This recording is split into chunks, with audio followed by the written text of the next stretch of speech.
Mains last time appear అయిన వాళ్ళు ఎవరున్నారు? ఓకే, 2, 3. ఓకే. అండ్ ఇప్పుడు first time freshers degree pass అయిన వాళ్ళు? డిగ్రీ పాస్ అయిన, ఓకే. ఇయర్ పాస్ ఇప్పుడే అటెంప్ట్ ఇవ్వడానికి వచ్చారు, రైట్? ఎలిజిబుల్. అంతకుముందు ఎప్పుడైనా గ్రూప్ 1 ప్రిపేర్ అయ్యారా? రాసిన వాళ్ళు ఉన్నారా ఇంతకుముందు? యూపీఎస్సీ ప్రిపరేషన్ నుంచి గ్రూప్ 1కి వచ్చిన వాళ్ళు? యూపీఎస్సీ, బికాస్ డిఫరెంట్ సెగ్మెంట్స్ ఉంటాయి, దాన్ని బట్టి ప్రిపరేషన్ స్టాండర్డ్స్ ఉంటాయి. మన యూపీఎస్సీ నుంచి వచ్చిన వాళ్ళకి మెయిన్స్ ఆన్సర్ రైటింగ్ కొంత పరిచయం ఉండొచ్చు అని అనుకుంటున్నాం, ఆ భ్రమలో ఉన్నారు. సో మనకి వాస్తవం ఏంటంటే యూపీఎస్సీకి గ్రూప్ 1కి పెద్ద డిఫరెన్స్ లేదు. మనం ఇప్పుడు మీకు చూపించే mains answer copies and topper copies UPSC ఎలా ఉన్నాయి అండ్ గ్రూప్ 1 ఎలా ఉన్నాయో చూస్తే మీకు ఐడియా వస్తుంది. బిఫోర్ దట్ మనము 3 స్టెప్స్లో దీన్ని అర్థం చేసుకుందాం. Group 1 and UPSC what ever it is, మనము ఇటువంటి ఎగ్జామ్ ప్రిపేర్ అయ్యేటప్పుడు మనం హైయెస్ట్ ప్రియారిటీ ఎప్పుడైనా సరే సిలబస్ని డీకోడ్ చేసుకోవాలి, రైట్? సెకండ్, పీవైక్యూస్ ఎప్పుడైనా సరే ఈవెన్ స్టేట్ పిఎస్సీస్కి కూడా 100% రిలే అవ్వాల్సింది యూపీఎస్సీనే అని నేను చెప్పగలను, కాన్ఫిడెంట్గా చెప్పొచ్చు. ఎందుకనేది కూడా మళ్ళీ నేను మీకు ఎక్స్ప్లెయిన్ చేస్తాను, యూపీఎస్సీని ఎందుకు రిఫరెన్స్గా తీసుకుంటామని. థర్డ్, ఇందులో ప్రిలిమ్స్ అండ్ పీవైక్యూస్లో మెయిన్స్ అప్రోచ్ అనేది డిస్కస్ చేద్దాము, మెయిన్స్ ఆన్సర్ రైటింగ్ అనేది. So this is what mains answer writing కూడా మనం యూపీఎస్సీ మోడల్లోనే ప్రజెంట్ చేయడం వల్ల మార్క్స్ ఎలా వస్తున్నాయి టాపర్స్ కాపీస్ తోటి డిస్కస్ చేద్దాం. ఇది ఈ 3 స్టేజెస్. ఈ 1 అవర్ కొంచెం అటెంటివ్గా ఉండండి దీని గురించి discuss.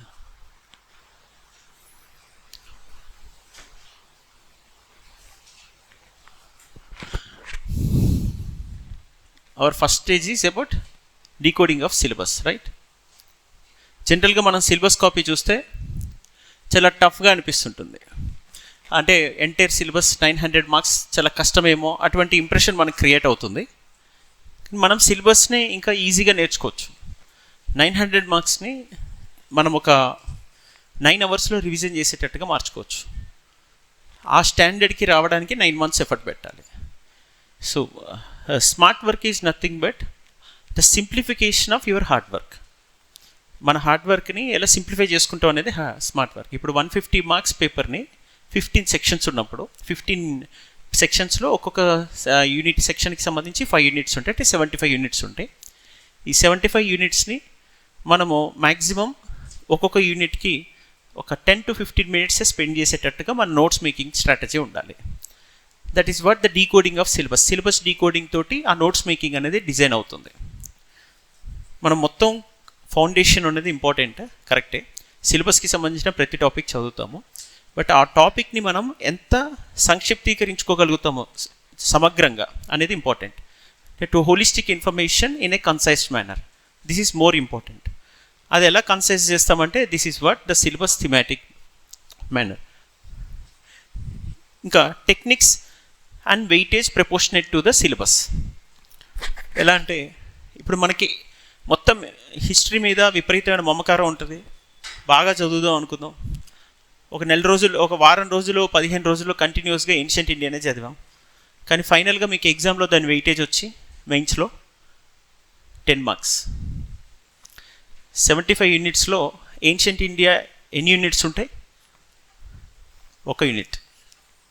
Medieval 1 unit, right? Ancient 1 unit, medieval 1 unit. Modern India 3 units. అంటే modern India 30 marks, medieval 10 marks, ancient 10 marks. ఇప్పుడు మన ఏన్షియంట్ ఇండియాకి ఒక నెల రోజులు చదువుదామా? ఏన్షియంట్ ఇండియా లిమిటెడ్గా చదవాలి మెయిన్స్ విషయంలో. ప్రిలిమ్స్ హోలిస్టిక్గా చదవాలి. అంటే ప్రపోర్షనేట్ వెయిటేజ్ అన్నాను చూడండి. సిలబస్ వెయిటేజ్ ప్రకారం మన ఎనర్జీ ఉండాలి. సిమిలర్లీ ఇండియన్ జియోగ్రఫీ తీసుకుందాం. ఇండియన్ ఫిజికల్ జియోగ్రఫీ మొత్తం చదివినా 10 marks. Human and economic Geography 10 marks. Geography important మళ్ళీ ప్రిలిమ్స్కి. దాన్ని మనం ఫస్ట్ ప్రిలిమ్స్ క్లియర్ చేయాలి కదా, దానికి ఇంపార్టెంట్. కానీ ఎంత చదివామనే దానికన్నా కూడా మెయిన్స్ విషయంలో ఎంత స్ట్రాటజిక్గా మనము ఛానలైజ్ చేసుకున్నామో మన ఎనర్జీస్ని according to the proportionate weightage in the syllabus. Syllabus వెయిటేజ్ని బట్టి మన ఎనర్జీస్ని ఛానలైజ్ చేసుకోవడం అనేది ఇంపార్టెంట్ ఇక్కడ. సో ఇప్పుడు మన ఎనర్జీ ఎలా ఛానలైజ్ చేసుకున్నామంటే ఇదిగోండి మెయిన్స్ ఈ సిలబస్లో ఓవరాల్ అంటే స్పెసిఫిక్ సిలబస్ అనేది మనకి మెయిన్స్లోనే ఉంటుంది కదా, ప్రిలిమ్స్లో ఉండదు స్పెసిఫిక్ సిలబస్, అది ఓపెన్ ఎండెడ్ సిలబస్, అది కొంచెం వ్యాస్ట్గా అడగచ్చు అని అనుకుంటామో అది కూడా మనం ప్రిడిక్ట్ చేయొచ్చు. ఎలా చేయొచ్చో చెప్తాను ప్రిలిమ్స్. దానికి ముందు ఫస్ట్ సిలబస్ టోటల్గా చూద్దాం. డీకోడింగ్ ఆఫ్ సిలబస్ ఫస్ట్ స్టేజ్లో యూనిట్ 1ని మనం చూస్తే ఓవరాల్గా ఉంది ఈ 6. ఈ 6 థీమ్స్ నుంచే మనకి 10 మార్క్స్ వస్తాయి. దీనికి మించి అసలు ఏమీ చదవకూడదు. సో ఇప్పుడు మనం ఈ ఎగ్జామ్కి వచ్చినప్పుడు ఏం చదవడం ఇంపార్టెంటో, అసలు ఏం చదవకూడదని తెలుసుకోవడం హైయెస్ట్ ఇంపార్టెంట్. ఇప్పుడు ఏం చదవకూడదు మనం, ఈ 6 తప్ప మిగతాది ఏదైనా కనిపిస్తే, ఇక్కడ బాదామి చాళుక్య అని ఏమైనా కనిపిస్తుందా? పోనీ మిడివల్కి వెళ్ళి చూద్దాం. మనకి ఇస్లాం అడ్వెంట్ ఉంది, నెక్స్ట్ సిగ్నిఫికెన్స్ ఆఫ్ భక్తి సూఫీ మూమెంట్ ఉంది, టోటల్ 7 థీమ్స్ ఉన్నాయి, మొఘల్ ఆర్కిటెక్చర్ వరకు ఉంది. ఇక్కడ మిడివల్ ఆర్కిటెక్చర్ కాంట్రిబ్యూషన్ అంటే ఇక ఢిల్లీ సుల్తనేట్ అండ్ మొఘల్స్ వారి ఆర్కిటెక్చర్ కాంట్రిబ్యూషన్ అని, విజయనగర డైనెస్టీ ఉంది, కాకతీయ ఉన్నారు. ఇక literature and art architecture of Vijayanagara, language Delhi sultanate, language and literature. And ఓవరాల్గా art forms, literature, architecture of medieval era of northern southern kingdoms. అందులో major kingdoms Vijayanagara, Kakatiya southern, నార్దర్న్లో Delhi sultanate and Mughals, literature, art and architecture. ఇంతే overall syllabus. ఈ డొమైన్ని దాటే వెళ్ళక్కర్లా. ఈ డొమైన్లోనే అక్కడ యాక్చువల్గా క్వశ్చన్స్ అన్నీ లాస్ట్ ఒక 10-20 ఇయర్స్గా తీసుకున్న క్వశ్చన్స్ ఈ డొమైన్లోనే ఉంటాయి. దీన్ని దాటి అసలు కనపడవు. సో దిస్ ఈజ్ వాట్ అంటే మనము ఇక్కడ అనవసరంగా మిడివల్ ఎరాలో హండ్రెడ్స్ ఆఫ్ కింగ్డమ్స్ ఉంటాయి, కింగ్స్ ఉంటారు, ఇవన్నీ మనం చదవక్కర్లా. ఇక్కడ ఎక్కడైనా మీరు ఏ చోళులు, పాండ్యులు, చేరులు అన్న పదాలు కనిపిస్తున్నాయా? చాలా హిస్టరీ ఉంటుంది, అసలు అవన్నీ చదవకూడదు. హిస్టరీలో మాస్టర్ అవ్వడానికి అసలు ప్రయత్నం చేయకూడదు. ఇక్కడ ఫోకస్ మొత్తం దేని చుట్టూ తిరగాలి? ఐవీసీ మీద ప్రీవియస్ ఇయర్ క్వశ్చన్స్ ఎలా వచ్చాయి, దాన్ని నెక్స్ట్ ఎలా అడగచ్చు, అంతే. ఫోకస్ మొత్తం ఐవీసీ స్పెసిఫిక్గా మాత్రమే ఉండాలి. అండ్ జైనిజం వర్సెస్ బుద్ధిజం మీద ఉండాలి. అది ఆర్కిటెక్చర్లో ఏన్షియంట్ ఆర్కిటెక్చర్ చూసుకుంటే గాంధార, మధురం, అమరావతి మధ్యనే ఉండాలి డిస్కషన్ అంతా. ఈ టేబుల్స్ మాత్రమే మన బ్రెయిన్లో ఉండాలి. ఈ టోటల్ ట్యాబులర్ చార్ట్ మనం తయారు చేసుకోవడం ఎలా జరగాలి అంటే, ఎగ్జామ్ స్పెసిఫిక్గా క్వశ్చన్ ఎలా వచ్చినా వాటిని హ్యాండిల్ చేసేటట్టుగా ఆ చార్ట్ తయారై ఉండాలి, ఆ డైమెన్షన్స్. ఓకే, ఇప్పుడు ఐవీసీలో నేను టౌన్ ప్లానింగ్ అడిగినా ఆన్సర్ రాస్తాం. ఐవీసీలో అప్పుడున్నటువంటి ఏన్షియంట్ స్కల్ప్చరల్ జెనిసిస్ ఏమైనా ఉందా అని అడిగినా కూడా రాస్తాం. ఈ డ్యాన్సింగ్ గర్ల్ గురించో లేదా స్ట్రీటెడ్ బీడెడ్ పర్సన్ గురించో అడిగితే అవన్నీ మెన్షన్ చేయడానికి, రైట్. వేదిక్ సివిలైజేషన్లో అయినా ఎర్లీ లేటర్ వేదిక్ సివిలైజేషన్లో వచ్చిన సోషల్ చేంజెస్ ఏమన్నా ఉన్నాయా, క్వశ్చన్స్ చూస్తే అవే ఉంటాయి. ఎర్లీ లేటర్ మీద ఉన్న డిఫరెన్స్ ఏంటి, జైనిజం, బుద్ధిజం డిఫరెన్స్, ఇలా.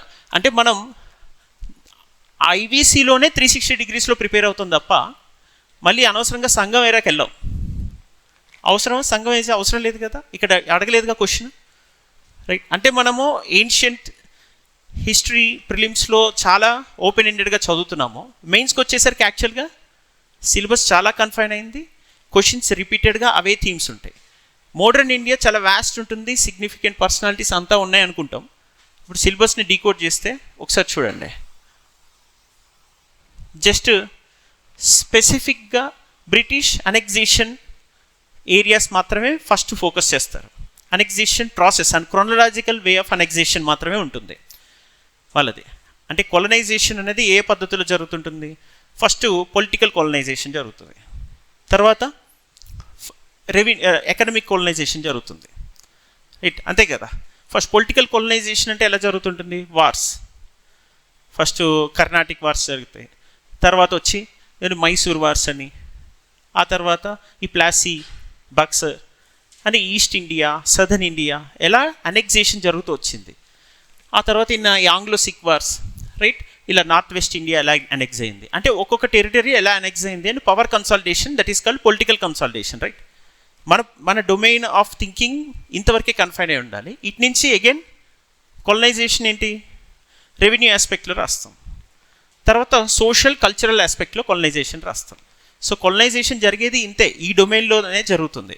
Political colonisation, social and revenue, cultural, ఈ డొమైన్లోనే జరుగుతుంది. కల్చరల్ కొలనైజేషన్ అంటే మిషనరీస్ని ఇంట్రొడ్యూస్ చేయడం, ఇంగ్లీష్ ఎడ్యుకేషన్ పెట్టడం అండ్ కంప్లీట్గా ఇక్కడ ఉన్నటువంటి లాంగ్వేజ్ కల్చర్ని వెస్టర్న్ డామినెన్స్, వైట్ మెన్ బర్డెన్గా ఆ సుప్రిమసీని ఇక్కడ మన మీద రుద్దడం, ఇలాంటివి మాత్రమే అక్కడ కొలనైజేషన్లో పార్ట్ అవుతాయి. ఈ డొమైన్లోనే నెంబర్ ఆఫ్ డైమెన్షన్స్ వస్తాయి. ఇప్పుడు మళ్ళీ మీరు క్వశ్చన్ చేసిన దీనికి అగైన్ రివల్యూషన్స్ వస్తాయి. ఇదిగోండి ఇక్కడ చూడండి, మొత్తం నేను చెప్పిన దాంట్లో పొలిటికల్ కన్సాలిడేషన్ అయింది, తర్వాత ఎకనమిక్ కొలనైజేషన్ కనిపిస్తుంది, ఆర్డర్లో ఈ అగ్రేరియన్, ఫెమైన్స్, పోవర్టీ, డీఇండస్ట్రియలైజేషన్, ఇదంతా ఎకనమిక్ కొలనైజేషన్. తర్వాత కల్చరల్ కొలనైజేషన్, దానికి అగేన్స్ట్గా రివోల్ట్స్. కొలనైజేషన్ జరిగినప్పుడు కల్చరల్ డిస్ట్రక్షన్ జరుగుతుంది, ఎకనమిక్ డిస్ట్రక్షన్ జరుగుతుంది, జరుగుతున్నప్పుడు రివోల్ట్స్ వస్తాయి. ఈ revolts perspective and socio religious colonisation, దానికి అపోజిషన్ అనేది ఇక్కడ కనిపిస్తుంది ఓవరాల్గా. రివోల్ట్స్, ఫైనల్గా ఫ్రీడమ్ స్ట్రగుల్. సో అంతే. దీన్ని ఓవరాల్గా మనం డివైడ్ చేసి చూస్తే ఫస్ట్ స్టేజెస్ ఆఫ్ కొలనైజేషన్ ఉంది పొలిటికల్లీ, నెక్స్ట్ కల్చరల్లీ, దానికి అగెయిన్స్ట్గా రివోల్ట్స్, ఆ ఫైనల్ ఫ్రీడమ్ స్ట్రగుల్. ఫ్రీడమ్ స్ట్రగుల్లో కూడా చాలా లిమిటెడ్గా మాత్రమే మనం చూస్తాము, ఎక్సెసివ్గా చూడక్కల. అంటే personalities involved, stake holders involved and the events taken place, incidents and events ఇంతవరకే కన్ఫైన్ అవుతుంది. వాటి కాన్సిక్వెన్స్ ఏంటి, ఇంపాక్ట్ ఏంటి, అలా సింపుల్గా మనము 5 డైమెన్షన్స్లో ప్రతి థీమ్ని రాసుకోగలగాలి. ప్రతి థీమ్ పైన ఈ 5 డైమెన్షన్స్లో ఒక 10 పాయింట్స్ ప్రతి డైమెన్షన్ పైన ఉంటాయి. ఏ డైమెన్షన్ మీదైనా ఓవరాల్ క్వశ్చన్ రావచ్చు. కొంచెం రీచ్ అవుతుందా, పాయింట్ రీచ్ అవుతుంది కదా, సింపుల్. ఇప్పుడు ఇది నేనేం చెప్తున్నాను, significant personalities, second events, stake holders, contribution, finally వాళ్ళ కాన్సిక్వెన్స్. ఆ ఈవెంట్ వల్ల కానీ ఆ పర్సనాలిటీ తీసుకొచ్చిన రీఫార్మ్స్, జర్నల్స్, వాళ్ళు తీసుకొచ్చిన చైతన్యం వల్ల ఏదైనా ప్రభావం ఉంటే, ఇంపాక్ట్ ఉంటే దాని మీద ఉంటుంది. ఈ 5 డొమైన్స్లో ఈ థీమ్ని మొత్తం మనం తయారు చేసి పెట్టుకున్నాం. చేసి పెట్టుకున్న తర్వాత ఇందులో దేని మీదైనా రావచ్చు క్వశ్చన్. అలానే మీరు చూస్తే వస్తుంది. ఇప్పుడు కంపారిటివ్గా కూడా క్వశ్చన్స్ వస్తుంటాయి. సిగ్నిఫికెంట్ పర్సనాలిటీస్లో ఇప్పుడు గాంధీ వర్సెస్ సుభాష్ చంద్రబోస్ వచ్చింది కదా. లాస్ట్ ప్రీవియస్ ఇయర్ క్వశ్చన్స్ చూడండి UPSC. Gandhi Ambedkar and Gandhi Rabindranath Tagore with respect to education and Gandhi Subhash Chandrabose. ఆ యూపీఎస్సీ పీవైక్యూస్ మళ్ళీ రిఫ్లెక్షన్ స్టేట్ పిఎస్సీస్లో కనిపిస్తుంది. స్టేట్ పిఎస్సీలో కూడా అగైన్ గాంధీ సుభాష్ చంద్రబోస్. అంటే మనం ఆ లింక్ అనేది ఎస్టాబ్లిష్ చేసుకోవచ్చు. క్వశ్చన్ మాత్రం అదే డొమైన్లో అగైన్ అండ్ అగైన్ అడుగుతుంటారు. మనం ఎంత ఎఫెక్టివ్గా మన కంటెంట్ని ఇంతకుముందే చదువుకొని స్పాంటేనియస్గా రీకాల్ చేసి రీప్రొడ్యూస్ చేయగలుగుతాం అనేది ఇంపార్టెంట్. దాని మీదనే ఆధారపడి మన మార్క్స్ ఉంటాయి. సో మన strategic notes making is also very important. ఇప్పుడు ఓవరాల్గా నేను ఇండియన్ ఇంత వ్యాస్ట్ సిలబస్ అనుకుంటున్న ఇండియన్ హిస్టరీని మనం ఎంత కుదించాం. సిలబస్ 5th యూనిట్లో 7 థీమ్స్ అండ్ 4th యూనిట్లో 8 థీమ్స్ 15 అండ్ 3rd యూనిట్లో 6 themes 21 and next 7 28 6 right, maximum 34. ఈ 34 థీమ్స్ మీద ఒక్కొక్క థీమ్ పైన ఒక 2-3 డైమెన్షన్స్లో మన దగ్గర నోట్స్ ఉంటుంది. అండ్ ఇందులో నుంచే ఎన్ని క్వశ్చన్స్ చేసుకున్నాం నోట్స్ అంటే ఈ 34 థీమ్స్ మీద 34 into 2 or 3 క్వశ్చన్స్ మ్యాక్సిమం మనం ఒక 100 క్వశ్చన్స్ చేసుకుంటాం. ఈ 100 క్వశ్చన్స్లో నుంచి మనకి ఎన్ని మార్క్స్ వస్తాయి, 10 marks. This is what our absolute strategy. However చదవడం మాత్రం మనం ఇనిషియల్ స్టేజ్లో ఒక ఫౌండేషన్లో ఒక 1 month చదువుతాం. క్లాసెస్ ఒక ఏన్షియంట్ ఇండియా పైన ఒక 10-15 days నడుస్తాయి. ప్రిలిమ్స్ పర్స్పెక్టివ్లో కూడా చదవాలి కాబట్టి చాలా టైం పడుతుంది. కానీ ఓవరాల్గా మనం చూస్తే ఫైనల్ ఎగ్జామ్కి వచ్చేసరికి మనం ఎలా స్ట్రాటజీ చేసుకున్నాం దాన్ని, ఈ 9 months ఎఫర్ట్ని జస్ట్ ఈ ఏన్షియంట్ ఇండియా కూడా ఈ 9 months ఎఫర్ట్లో ఏన్షియంట్ ఇండియా ఇంక్లూడింగ్ ప్రిలిమ్స్ ఒక 20 days పట్టుండొచ్చు. రైట్, అంటే టోటల్గా 180 days అనుకుంటే 180 కాదు 270 days. 270 daysలో మనం ఒక 300 days వేసుకుందాం. 300 daysలో ఒక 20 days అంటే అప్రాక్సిమేట్ టైం ఎంత ఉంది, 1/8 ఉండొచ్చు. 1/8 అంటే ఒక 8% to 10% మధ్యలో మన ఎనర్జీ పెట్టాం దానికి. కానీ ఫైనల్గా దాని మార్క్స్ ఎంత ఉంటుంది? 10 మార్క్స్. 10 మార్క్స్ అంటే ఈ 10 మార్క్స్ కోసం మనం చాలా ఎఫర్ట్ పెట్టాము, కానీ ఫైనల్గా వచ్చి ఈ 10 మార్క్స్లో మనకి 6 మార్క్సే వస్తాయి. ఈ 6 మార్క్స్ తెచ్చుకోవడం కోసం మనం ఆ ఎఫర్ట్ పెట్టామంటే ఎంత స్ట్రాటజిక్గా ఉండాలనేది గుర్తుపెట్టుకోండి. ఏంటి ఎంత సింపుల్ స్ట్రాటజీ అంటే, ఈ ఎఫర్ట్ మొత్తం కన్సాలిడేట్ చేసి చేసి చేసి ఎక్కడికి తీసుకొస్తాం? జస్ట్ ఈ ఏన్షియంట్ ఇండియా ఈ 34 థీమ్స్ని ఒక్కొక్క థీమ్ని 2-3 మినిట్స్లో గ్లిమ్స్ ఇచ్చే స్థాయికి తీసుకొస్తాం. ఒక థీమ్కి సంబంధించిన టోటల్ ఎన్ని పాయింటర్స్ ఉంటాయి మన బ్రెయిన్లో? 100 మ్యాక్సిమం, అంతే. ఒక 50 to 100 depending upon the potential of the theme. అంటే కొన్ని థీమ్స్, కొన్ని క్వశ్చన్స్ చాలా తక్కువ వస్తాయి, కొన్ని ఏరియాస్లో క్వశ్చన్స్ ఎక్కువ వస్తాయి. దాన్ని బేస్ చేసుకొని నెంబర్ ఆఫ్ పాయింటర్స్ అనేవి పెరుగుతాయి. సో దాన్ని బట్టి మొత్తం ఓవరాల్గా ఒక్కొక్క థీమ్కి 2 to 3 మినిట్స్లో గ్లిమ్స్ ఇచ్చే స్టాండర్డ్కి మనం రావాలి అనేదే ఇక్కడ simplification of our hard work, which I have said earlier, right? ఈ బేసిక్ ఫిలాసఫీ ఎవరైతే క్యాచ్ చేయగలుగుతారో they can become top 10 rankers. Top 10 rankers ఇది నేను ఫిబ్రవరిలో, కరెక్ట్గా నాకు గుర్తులేదు డేట్, కానీ 8th or 16th ఇక్కడే ఇలానే సెషన్ తీసుకున్నాను. ఆ సెషన్లో మెన్షన్ చేశాను. ఇప్పుడు ఈ టాప్ 3rd ర్యాంకర్ తేజస్విని గురించి స్పష్టంగా మెన్షన్ చేసిన ఏంటి, తను టాప్ 5 ర్యాంకర్స్లో ఒకళ్ళు ఉంటారని ఇక్కడే చెప్పాను. అది యూట్యూబ్లో ఉంది. కరెక్ట్గా మనకి రిజల్ట్ వస్తే 532.5. ఈరోజు రిజల్ట్ లిస్ట్లో తను జిఆర్ఎల్ ఇచ్చారు కదా, 532.5 ఈజ్ ఇన్ 4th ప్లేస్. అంటే ఏజ్ని బట్టి, right? Third rank 4th rank same ప్లేస్లో ఉన్నారు. టాప్ 5లో అనుకున్నది క్లియర్ అయింది. రీజన్ ఏంటంటే 2 years నుంచి సేమ్ ఇదే ప్రాసెస్లో థిమాటిక్గా షార్ట్ నోట్స్ మేకింగ్ జరిగింది.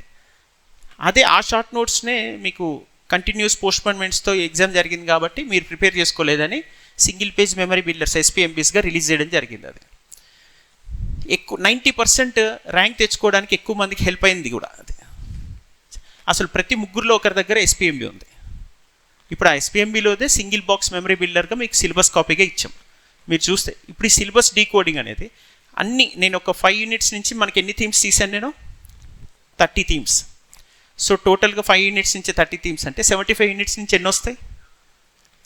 5 units నుంచి 75. ఇప్పుడు ఒక సెక్షన్ నుంచి 30 థీమ్స్, 15 sections, 15 into 30 450. అంతే కదా? 450 థీమ్స్ని మనం 360 degreesలో ప్రిపేర్ అవ్వాలి ప్రతి థీమ్.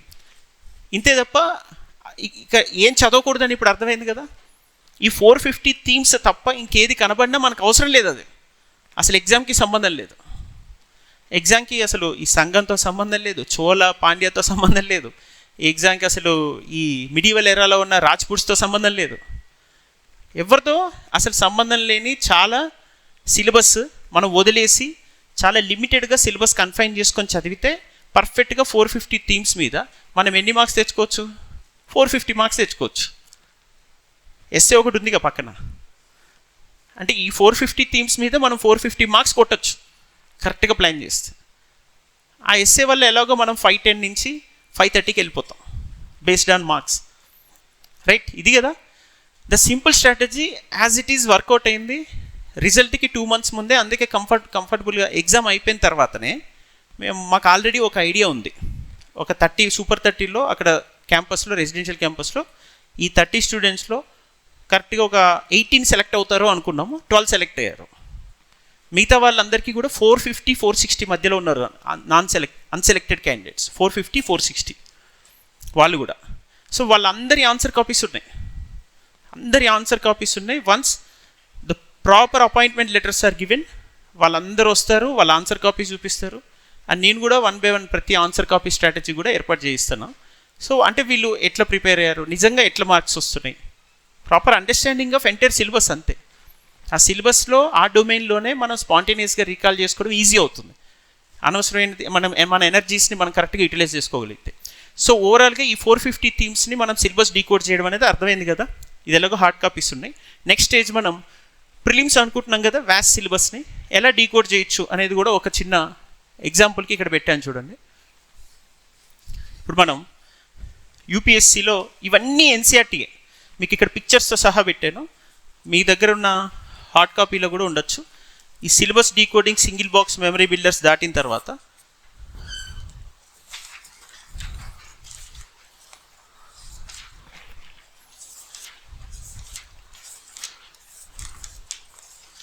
ఓకే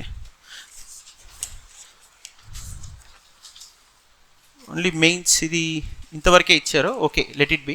నేను అది ప్రింట్ తీపిచ్చి ఇస్తాను, ఒకసారి చూడండి. ఇక్కడ ఇప్పుడు నేను ఏది టీఎస్పిఎస్సి గ్రూప్ 1 ఒక క్వశ్చన్ పేపర్ మోడల్గా తీసుకున్నా. ఇక్కడ మనకు యూపీఎస్సి ఎన్సీఆర్టీ యూపీఎస్సికి ప్రిపేర్ అవుతుంటాం అనుకుంటాం కదా, అవి UPSC is equal to state PSC అని చెప్తుండడానికి ఒక ఎగ్జాంపుల్ నేను చూపిస్తాను అన్న ముందే మీకు. ఆ ఎగ్జాంపుల్స్ చూడండి. This is what NCERT themes in Indian history part 1 chapter 1 page number 3 and 4. అంటే ఇంత వెరీ అక్యురేట్గా నేను చూపిస్తున్నా, దయచేసి చూడాలి ఇక్కడ అటెంటివ్గా. మనం themes in Indian history part 1 to 3 ఏ క్లాస్ అది? 12th class. Okay, world history 11th class ఉంటుంది, 12th క్లాస్లో themes in Indian history part 1లో 3rd and 4th పేజ్లోనే చాప్టర్ 1లో మనకి ఇక్కడ చూడండి. Consider the following statement. మనం ఇచ్చిన క్వశ్చన్ ఇది, ఇక్కడ ఇచ్చినటువంటి ఇన్ఫర్మేషన్. ఈ క్వశ్చన్ నుంచి మనం రివర్స్ ఇంజనీరింగ్ చేసి చూద్దాం. Reverse engineering first question answer చూసి ఆ తర్వాత ఈ క్వశ్చన్ అటెంప్ట్ చేసే ప్రయత్నం చేద్దాం. ఇక్కడ rice was abundantly found at different Harappan sites అని ఉంది. ఇక్కడ ఉన్న ఎక్స్ప్లెనేషన్ చూడొచ్చు మీరు. Mature Harappan culture developed in some of the areas in early Harappan cultures. However ఇక్కడ ఏమేమి plant and grains found at Harappan sites include wheat, barley, lentil, chickpea and sesame. అంటే నువ్వులు ఉన్నాయి, ఇంకా అవిసెలు ఉన్నాయి, లెంటిల్, ఇక వీట్, బార్లీ ఇవన్నీ ఉన్నాయి. ఓకే, మిల్లెట్స్ ఉన్నాయి, తృణధాన్యాలు ఉన్నాయి. Are found in Gujarat. Finds of rice are relatively rare. ఎక్కడ ఇచ్చారు ఈ స్టేట్మెంట్ ఇది? C, finds of rice are relatively rare. ఇప్పుడు చూడండి, rice was abundantly found at different Harappan sites అని ఉంది. మనం ఇచ్చినాం టెస్టులు రాసేటప్పుడు, ఏదో మనకు కూడా ఒక వ్యూ ఉంటుంది కదా, ఏదో వాడు ఇక్కడ ఈ ఏరియాలో ట్విస్ట్ చేయొచ్చేమో అని ఆలోచిస్తాం. అన్నిసార్లు క్లిక్ అవుతుందో క్లిక్ అవ్వకపోవచ్చు, కానీ ఫస్ట్ మన థింకింగ్ పర్స్పెక్టివ్ ఇంపార్టెంట్. బుక్ చదువుతున్నప్పుడు ఒక బుక్ చదువుతుంటే ఇందులో ఏది మనకి క్వశ్చన్ అవ్వచ్చు అనేది చెక్ చేసుకుంటే, and animal bones were found at Harappan sites including cattle, sheep, goat, buffalo, pig and horse అన్నాడు. నెక్స్ట్ ఫ్యూచర్లో క్వశ్చన్ ఇస్తే మీ వీకెండ్ టెస్ట్లో నెక్స్ట్ ఏం పెడతాను, ఇక్కడ ఇవన్నీ లిస్ట్ ఇచ్చి చివరిలో హార్స్ అని పెడతా. అప్పుడు మీరు బై మిస్టేక్ అక్కడ తెలిసిన ఏరియాలో committing mistake in your strength area is the strength of the public service commission. To make you commit mistake in your strength area is the strength of the PSC. అలానే కదా eliminate చేసి filter చేసి తక్కువ మందిని select చేస్తాం. ఇందులో exclusion ఉంటుంది, elimination ఉంటుంది, ఫిల్టరేషన్ ఉంటుంది. అదే కాంపిటేటివ్ ఎగ్జామ్ ఓరియంటేషన్. అకాడమిక్స్లోనేమో మనకి ఎక్కువ ఇంక్లూషన్ ఉంటుంది. సో ఈ పర్స్పెక్టివ్లో నేను ఎలా కన్ఫ్యూజ్ చేసి ఎలిమినేట్ చేయగలననే చెక్ చేస్తా. ఎలా వాళ్ళకి హెల్ప్ చేసి పేపర్ ఈజీగా ఇచ్చి మార్కులు ఈజీగా వేసి సెలెక్ట్ చేయాలని చూడను కదా. సో అప్పుడు మనం వాళ్ళతో కొట్లాడినా యూజ్ లేదు. సో వాళ్ళు ఫిల్టర్ చేయాలి. ఇప్పుడు దాని ప్రకారం rice was abundantly found at Harappan sites అనేది ఏదైతే మనం ఇక్కడ స్టేట్మెంట్ అనుకున్నామో, లక్కీలీ ఇక్కడ చూస్తే టీజీపీఎస్సీ క్వశ్చన్ పేపర్ చూద్దాం. ఇక్కడ ఇందులో చాలా స్టేట్మెంట్స్ ఉన్నాయి, ఏబిసిడిఈ. ఇది చదవడానికి 1 minute టైం తీసేసుకుంటుంది అనిపిస్తుంది, కానీ ఒకే ఒక పాయింట్ చూడండి. సి స్టేట్మెంట్ ఉంది, rice grains were found abundantly in all the areas అని ఇచ్చాడు. ఇది ఎక్కడి నుంచి తీసుకుంది ఇన్స్పిరేషన్? ఇది finds of rice are rarely found in Harappan sites. చాలా అరుదుగా ఇది రైస్కి సంబంధించినటువంటి ఆనవాళ్ళు హరప్పా సైట్లో కనిపిస్తున్నాయి. Rice grains were abundantly found, same మళ్ళీ దాన్ని ఉల్టా చేద్దామని కన్ఫ్యూజ్ చేయడానికి ఇచ్చాడు.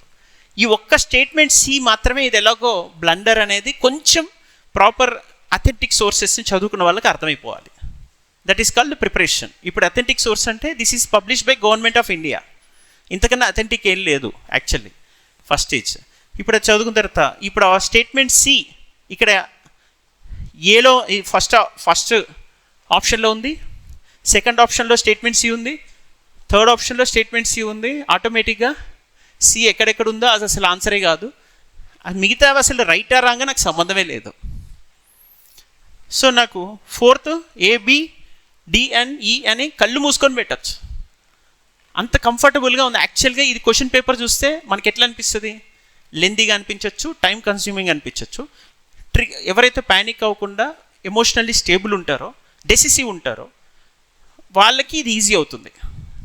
థింకింగ్ కాంపిటెన్సీ, డెసిసివ్గా ఉండి ప్యానిక్ అవ్వకుండా మెంటల్లీ స్టేబుల్ ఉంటారో వాళ్ళకి చాలా ఈజీ అవుతుంది. 110 మార్క్స్ కూడా వస్తాయి, 150కి ఈజీగా క్లియర్ చేయొచ్చు. అలాంటిది ఒక ఎగ్జాంపుల్కి అది ఒకటే అని కాకుండా ఇప్పుడు నేను పేజ్ నెంబర్స్తో మీకు ఎగ్జాంపుల్ చూపిస్తున్నాను. ఇక్కడ ఎన్సీఆర్టీ ఇవన్నీ అథెంటిక్, రైట్.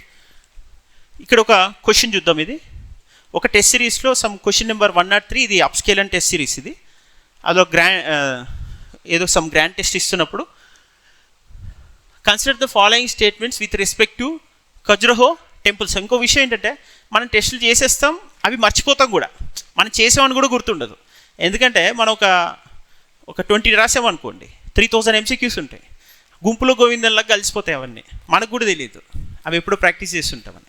సో వాటిల్లో మనం వెతికితే దొరుకుతూ ఉంటాయి. ఇట్లా పురాతన తవ్వకాల్లో దొరికినట్టు క్వశ్చన్లు అక్కడే ఉంటే మళ్ళీ ఆన్సర్స్ ఇక్కడే ఉంటాయి. అవన్నీ ఈ సోర్సెస్ నుంచే తీసామని తర్వాత తెలుస్తుంది. ఈ క్వశ్చన్ మనం అక్కడి నుంచి ఇచ్చింది 103లో. ఖజురహో జైన్, శివ, వైష్ణవ temples were erected in Aryavarta style అని ఇక్కడ ఇచ్చాం. తర్వాత దేవర్ ప్యాటర్నైజ్డ్ బై చెండేలా కింగ్స్ అన్నాం ఖజురహో టెంపుల్స్ గురించి. చెండేలా కింగ్స్ ఇక్కడ చూడండి. ఖజురహో ఇవి మళ్ళీ మెయిన్స్లో ఉన్నాయా? ఈ రాజ్పుట్స్ గురించి, ఈ చెండేలాలు, కండేలాలు ఇవన్నీ మనకి లేనే లేవు అసలు. ఈ గుర్జర, ప్రతిహార ఇవన్నీ అవసరమే లేదు. ఆ పాలా డైనెస్టీ అవసరమే లేదు. అంటే అసలు మెయిన్స్కి అస్సలు సంబంధం లేనిది మళ్ళీ ఇక్కడ మనం ఎఫర్ట్ పెట్టి ప్రిలిమ్స్కి చదువుతున్నాం. అదంతా చదవడం వల్లనే మనకి ఏది చదవకూడదు కూడా తెలుస్తుంది మెయిన్స్కి. మన స్ట్రాటజీస్ చేసుకోవడానికి that is what our hard work has made us to simplify our strategy for smart work, right. That is it. So ఇప్పుడు ఈ ఖజురహో జైన్, శివ, వైష్ణవ టెంపుల్స్, ఆర్యావర్త స్టైల్ ఇదంతా ఉంది, రైట్. ఇది చెండేలా కింగ్స్ ప్యాటర్నైజ్ చేశారు, వాళ్ళు ఆదరించారు, పోషించారు. ఖజురహో జైన్, శైవ, వైష్ణవ బ్రాహ్మణికల్ ఖజురహోలో temples were erected in typical Aryavarta style. This is fine. ఇది ఎందులో ఇచ్చింది అగైన్ ఈ స్టేట్మెంట్స్ అన్నీ? ఓల్డ్ ఎన్సీఆర్టీ ఇది, ఈ పిక్చర్ ఇచ్చింది. Okay. So they have a distinct character of their own and were the result of the patronage of Chendela kings. Okay, ఈ 2 statements చూసాం. ఇక్కడ ఇది ఖజురహో గ్రూప్ ఆఫ్ మాన్యుమెంట్స్ అడిగారు. Consider the following statements in relation to Khajuraho group of monuments అడిగారు. ఇందులో option below Hinduism, Jainism అని ఉంది. Set అయిపోయింది కదా. జైన్ అండ్ బ్రాహ్మణికల్, అది Shaiva, Vaishnava, Hinduism, Jainism. And next option ఈ చూస్తే స్టేట్మెంట్ ఈ చూస్తే temples at Khajuraho were built during the Chandela dynasty. అంటే చెండేలా అండ్ హిందూయిజం, జైనిజం ఈ స్టేట్మెంట్ బి అండ్ ఈలో కనిపిస్తున్నాయి. ఈ స్టేట్మెంట్ బి అండ్ ఈ ఉన్న ఆప్షన్స్ ఎక్కడున్నాయి చూడండి. ఫస్ట్ దాంట్లో బి ఉంటే ఈ లేదు ఫస్ట్ ఆప్షన్లో, సెకండ్ ఆప్షన్లో బి ఉంటే మళ్ళీ ఈ లేదు. ఇక్కడ ఫోర్త్ ఆప్షన్లో ఏసీడీనే ఉన్నాయి, ఈ 2 లేవు. అంటే ఇక్కడ ఈ 2 ఉన్నది ఇది ఒకటి మాత్రమే. ఫస్ట్ దాంట్లోనేమో రైస్ వాజ్ అబౌండెంట్లీ ఫౌండ్ అనేది ఏదైతే ఉందో రాంగ్ ఆప్షన్. ఆ రాంగ్ ఆప్షన్ ఎన్ని ఆప్షన్స్లో ఉందో అది రాంగ్ స్టేట్మెంట్. ఆ స్టేట్మెంట్ ఎన్ని ఆప్షన్స్లో ఉందో అది ఎలిమినేట్ అయిపోయింది. ఇదేమో ఇంక్లూషన్. ఓకే, ఇది ఎలిమినేట్ అయ్యేది కాదు. సో ఇప్పుడు మనకి ఈ క్వశ్చన్ ఆన్సర్ చేయడానికి సోర్స్ ఏంటిది? సోర్స్ ఆఫ్ ఇన్ఫర్మేషన్ అగైన్ మనం రెగ్యులర్గా చదివేది. మన క్లాసులో ఏం వింటామో, మనం నోట్స్లో ఏం రాస్తామో, నోట్స్లో రాస్తున్నాం అంటే అది పబ్లిష్డ్ బుక్, గవర్నమెంట్ పబ్లిషర్, లేదు మనం సెల్ఫ్గా ప్రిపేర్ అవుతున్నా కూడా ఎన్సీఆర్టీసీ ఏం చదువుతున్నాం దానిలో నుంచి తీసిందే. ఒక్క క్వశ్చన్ కూడా అవుట్ ఆఫ్ ద బాక్స్ లేదు. ఇప్పుడు ఇక్కడ కూడా గ్రూప్ 1 ప్రిలిమ్స్ ఇందులో క్వశ్చన్ చూస్తే Kaikolars and Devangs during the British period were generally considered as weavers అని ఉంది. ఇది chapter 6 8th class NCERT. Chapter 6 8th class ఎన్సీఆర్టీలో ఉంది. ఎవరు? ఈ వీవింగ్ కమ్యూనిటీ గురించి. ఈ వీవింగ్ కమ్యూనిటీ ఇక్కడ దేనిలో ఇచ్చారు? మ్యాథ్స్ ద ఫాలోయింగ్లో ఇచ్చారు. Satavahana inscription record existence of some craftsmen Telangana region. ఈ వీవింగ్ కమ్యూనిటీ డి ఆప్షన్కి 3 మ్యాచ్ అయింది. ఇక్కడ ఎక్కడైనా ఉందా అంటే ఈ 2 and 4లో మాత్రమే ఉంది. బట్ ఇక్కడ మిగతా ఆప్షన్స్ని మనం ఈజీగా ఐడెంటిఫై చేసి ఆన్సర్ చేయడానికి వస్తుంది. అంటే చాలా ఈజీ ఇవన్నీ కూడా. చూడండి, కులరికాస్, మణికరాస్, మితికాస్, ఇవన్నీ కోలికాస్, ఇవన్నీ మనకి ఎలా అనిపిస్తుంది అంటే ఏదో మనకు సంబంధం లేదని అనిపిస్తుంది. కానీ ఒక్కసారి ఇక్కడ చూస్తే ఇందులో ఉన్న స్టేట్మెంట్సే డైరెక్ట్గా మ్యాచ్ ద ఫాలోయింగ్లో కానీ స్టేట్మెంట్ వైజ్ కానీ ఎలిమినేషన్ పద్ధతిలో కానీ అడుగుతున్నారని తెలుస్తుంది ఇక్కడ. సో చాప్టర్ ఏసి ఇంకొక పీవైక్యూ, ఇది కూడా ఓల్డ్ ఎన్సీఆర్టీలో ఉన్నది చూడండి.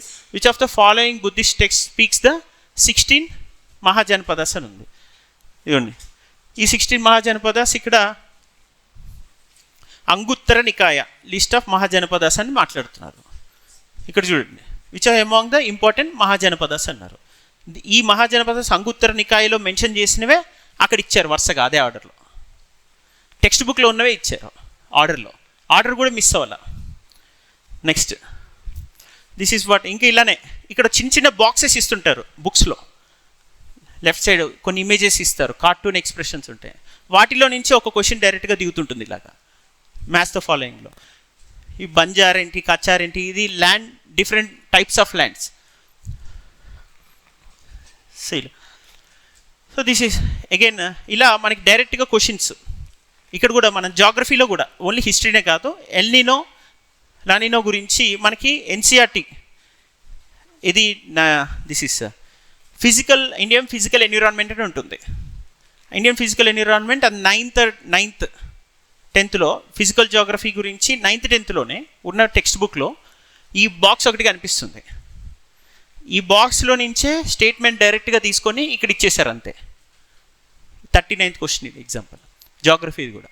సో ఇలా మనము హిస్టరీ, జాగ్రఫీ, పాలిటీ, ఎకానమీ ఇవన్నీ ఈవెంట్స్ మీరు చూస్తే క్వశ్చన్స్ డైరెక్ట్ రిఫ్లెక్ట్ అవుతుంది. ఇప్పుడు మనకి ప్రిలిమ్స్ అనేది అగైన్ మనం ఎలా స్ట్రాటజీ దేన్ని రిఫరెన్స్గా తీసుకొని చెప్తున్నాం నేను మీకు ఫస్టే ఇక్కడ బోర్డులో మెన్షన్ చేశాను.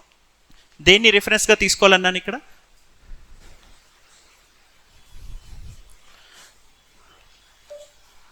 ఇది బ్లాక్ బోర్డ్. నెక్స్ట్ ఏంటిది బ్లాక్ కిందనా? రైట్. సో ఇక్కడ పీవైక్యూస్ మనం 100% వెయిటింగ్ రిఫరెన్స్గా తీసుకోవాలి. Even sources UPSC.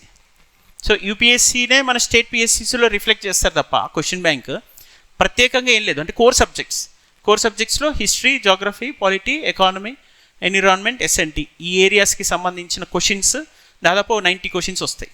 ఆ 90 క్వశ్చన్స్కి 100% సోర్స్, అథెంటిక్ సోర్స్ అంటే మనం ఏం చెప్పొచ్చు, ఎన్సీఆర్టీ బుక్స్ నుంచి అండ్ మనం చదువుతున్న ఇది ఈవెన్ అన్నిటి కంపైలేషన్స్ ఇస్తున్న క్లాస్ నోట్స్, స్టాండర్డ్ నోట్స్ ఒక మెటీరియల్ ఉంటుంది, అది చదువుకున్న సరిపోతుంది. అదే ఫ్రీక్వెంట్గా మళ్ళీ రిపీటెడ్గా రివైజ్ చేస్తుంటాము. అది చేస్తూ పీవైక్యూస్ మీద ఎక్కువ ఎంఫసైజ్ చేస్తాము. ఆ పీవైక్యూ ఓరియంటెడ్గా ఇస్తున్న టెస్ట్ మీద ఎక్కువ ఎంఫసైజ్ చేస్తాం. ఇప్పుడు క్లాస్లో మీరు ఏదైతే ప్రిపేర్ అయ్యారో దానికి సంబంధించిన వీకెండ్ టెస్ట్ క్వశ్చన్ ఒక్కటి కూడా ఉండదు. అది మాత్రం గుర్తుపెట్టుకోండి.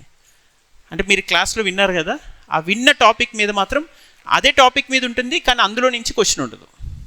ఆ బాధ్యత మేము తీసుకుంటాం.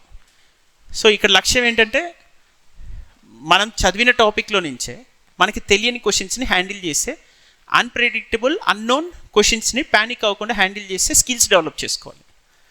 మనం చదివామో విన్నామో, బట్ అందులో కూడా మనకి తెలియని తెలిసిన దాంట్లోనే మళ్ళీ ఎక్కడో ఒక మారుమూల ఒక మైన్యూట్ ఏరియాని మనం వదిలేసేటట్టుగా మీరు ఎక్కడైతే పప్పులో కాలేస్తారో అదే మన పార్ట్ ఫిల్టరేషన్కి ఒక ఆయువు పట్టు అలా తీసుకోవాలి. ఓకే, ప్రిలిమ్స్కి సంబంధించింది ఇప్పుడు జస్ట్ ఒక గ్లింప్స్ అనేది అర్థమైంది ఫస్ట్. నెక్స్ట్ మనం మెయిన్స్కి సంబంధించి వస్తున్నాం. రైట్, మెయిన్స్లో మేజర్గా 2 ఎలిమెంట్స్ ఉంటాయి.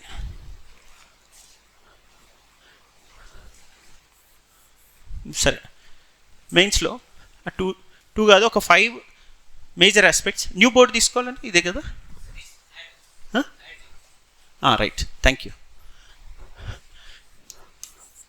ప్రిలిమ్స్లో ఫస్ట్ మనకి relevance is the soul of the answer అని నేను చాలాసార్లు చెప్పాను. బట్ ఏది రిలవెన్స్ అనేది మనం గమనించాలి. ఇప్పుడు నేను క్వశ్చన్ ఇందాకే చాలా డిస్ప్లే చేసిన వాటిల్లో రివోల్ట్స్ 1580 తీసుకున్నాం. 1857 రివోల్ట్ గురించి అంతకుముందు ఒక సెషన్ తీసుకున్నప్పుడు చెప్పాను. ఇది first question, 1857 revolt ఎగ్జామైన్. Second question, 1857 revolt, analyze.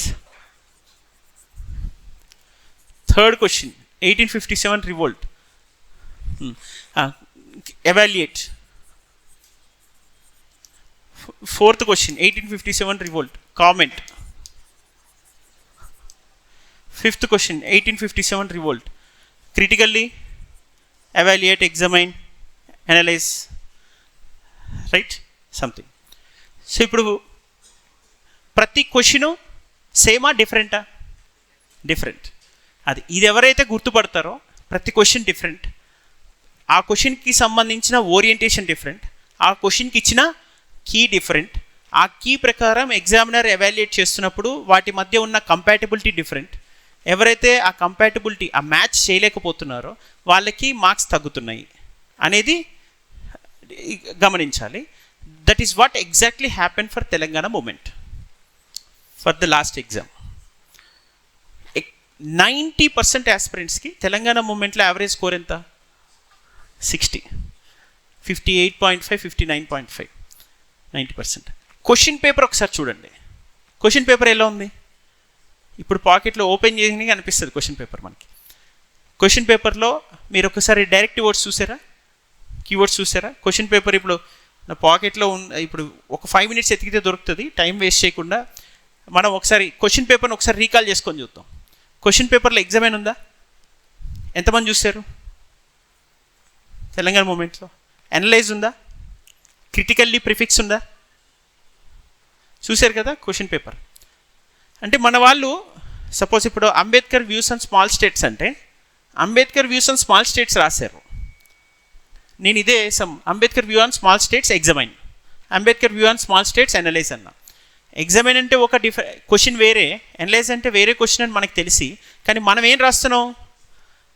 ఇది మైండ్లో నుంచి తీసేసాం.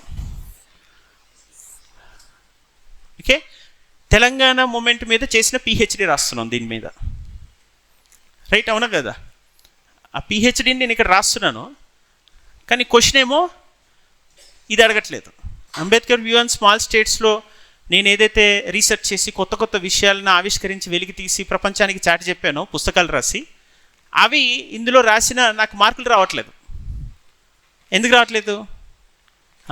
ఒక చోటేమో ఇంకో తెలుగు ట్రాన్స్లేషన్ ఒక చిన్న ఛాలెంజ్ ఉంటుంది, అది గమనించాలి. ఎందుకంటే వాళ్ళు ఎగ్జామైన్ అంటే పరీక్షించండి అని ఇవ్వట్లేదుగా, పరిశీలించంటాడు. పరిశీలించంటే మళ్ళీ అదొక ఛాలెంజ్. అది అంటే దానివల్ల కరెక్ట్ అండర్స్టాండింగ్ రాదు, ఇంగ్లీష్లో వచ్చినంత పర్ఫెక్ట్ అండర్స్టాండింగ్ రాదు. ఓకే, ఇప్పుడు అసెస్, ఎవాల్యుయేట్ ఈ రెండు అడిగాం. నేను ఎవాల్యుయేట్ అని తెలుగులో అడిగినా అంచనా వేయంట, అసెస్ అన్నా అంచనా వేయంట. అప్పుడు మారిపోతుంది. అంటే మనకి తెలియకుండానే మనకు ఒక పర్సెప్షన్ బిల్డ్ అవుతుంది.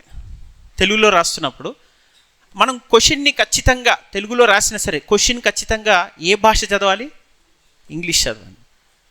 ఓకే, మనం ఖచ్చితంగా మార్క్స్ వస్తాయి. టాప్ 100లో కూడా 4 ఉన్నారు తెలుగు మీడియం వాళ్ళు. సో క్వశ్చన్ మాత్రం ఖచ్చితంగా దేని మీద రిలై అయి ఉండాలి? ఇంగ్లీష్ మీద. అంతేందుకు యూపీఎస్సీలో తెలుగు మీడియం సెలెక్ట్ అవుతున్న వాళ్ళు ఉంటారు చూడండి. Okay, Ronanki Gopalakrishna 3rd rank, all India 3rd rank. And తర్వాత ఇప్పుడు లాస్ట్ టైం ఎవరో ఒక అతను కానిస్టేబుల్ నుంచి సివిల్స్ కొట్టిన పర్సన్ ఉన్నాడు. రోనంకి మన అల్యూమ్ని, అతను కాదు, కాకపోతే అతను ఏదైనా కూడా అతను క్లియర్ చేశాడు తెలుగు మీడియం నుంచి. అంటే వాళ్ళకి క్లియర్ అవ్వడానికి కారణం ఏంటి? సేమ్ ఓరియంటేషనే ఇంగ్లీష్లో ఉంది. దీనికి ఇక్కడ డైరెక్షన్ అనేది ఇంపార్టెంట్. ఇప్పుడు క్వశ్చన్ నీకు ఒక డైరెక్షన్ ఇస్తుంది, ఆ డైరెక్షన్లో రాయాలి. ఈ డైరెక్షన్లో రాసేటట్టుగా నేను లాస్ట్ 1 week ఎగో, ఒక 2 weeks బ్యాకే ఒక పెద్ద సెషన్ తీసుకున్నా క్లాస్లో. మళ్ళీ next every monthly once or twice ఖచ్చితంగా వచ్చి సెషన్స్ తీసుకుంటున్నప్పుడు ఈ డైరెక్టివ్ వర్డ్స్ తోటి ఇలా క్వశ్చన్స్ ఇచ్చి మీ చేత ఆన్సర్ రాయించడము. అండ్ ఒక 4-5 మెంబర్స్ వచ్చి పర్సనల్గా ఎవాల్యుయేట్ చేయించుకున్నారు. వాళ్ళకి ఎవాల్యుయేట్ చేసినప్పుడు ఈ వీటికి సంబంధించిన డైరెక్షన్ అనేది డైరెక్షన్ సెన్స్ ఎలా ఉంటుందనేది నేను చెప్తుంటాను. ఇది ఓవర్ నైట్ ఇలా వచ్చి కూర్చొని మీరు ఇప్పుడు గూగుల్లో కొట్టినా దొరుకుతాయి అవి. అది చదివినా కూడా మనకు అది అబ్సల్యూట్ క్లారిటీ రావాలంటే యూ నీడ్ టు అప్లై చేసి మళ్ళీ మనల్ని మనం పరీక్షించుకోవాలి, దాన్ని అసెస్ చేసుకోవాలి. అప్పుడే మనకు ఒక స్టెప్ బై స్టెప్ క్లారిటీ వస్తుంది. ఇప్పుడు నేను ఎగ్జామైన్ అంటే ఫ్యాక్ట్స్ని ఎస్టాబ్లిష్ చేయాలి, investigate, inspect and establish facts అని అన్నాం అనుకోండి. అదే అదే ఉంటుంది.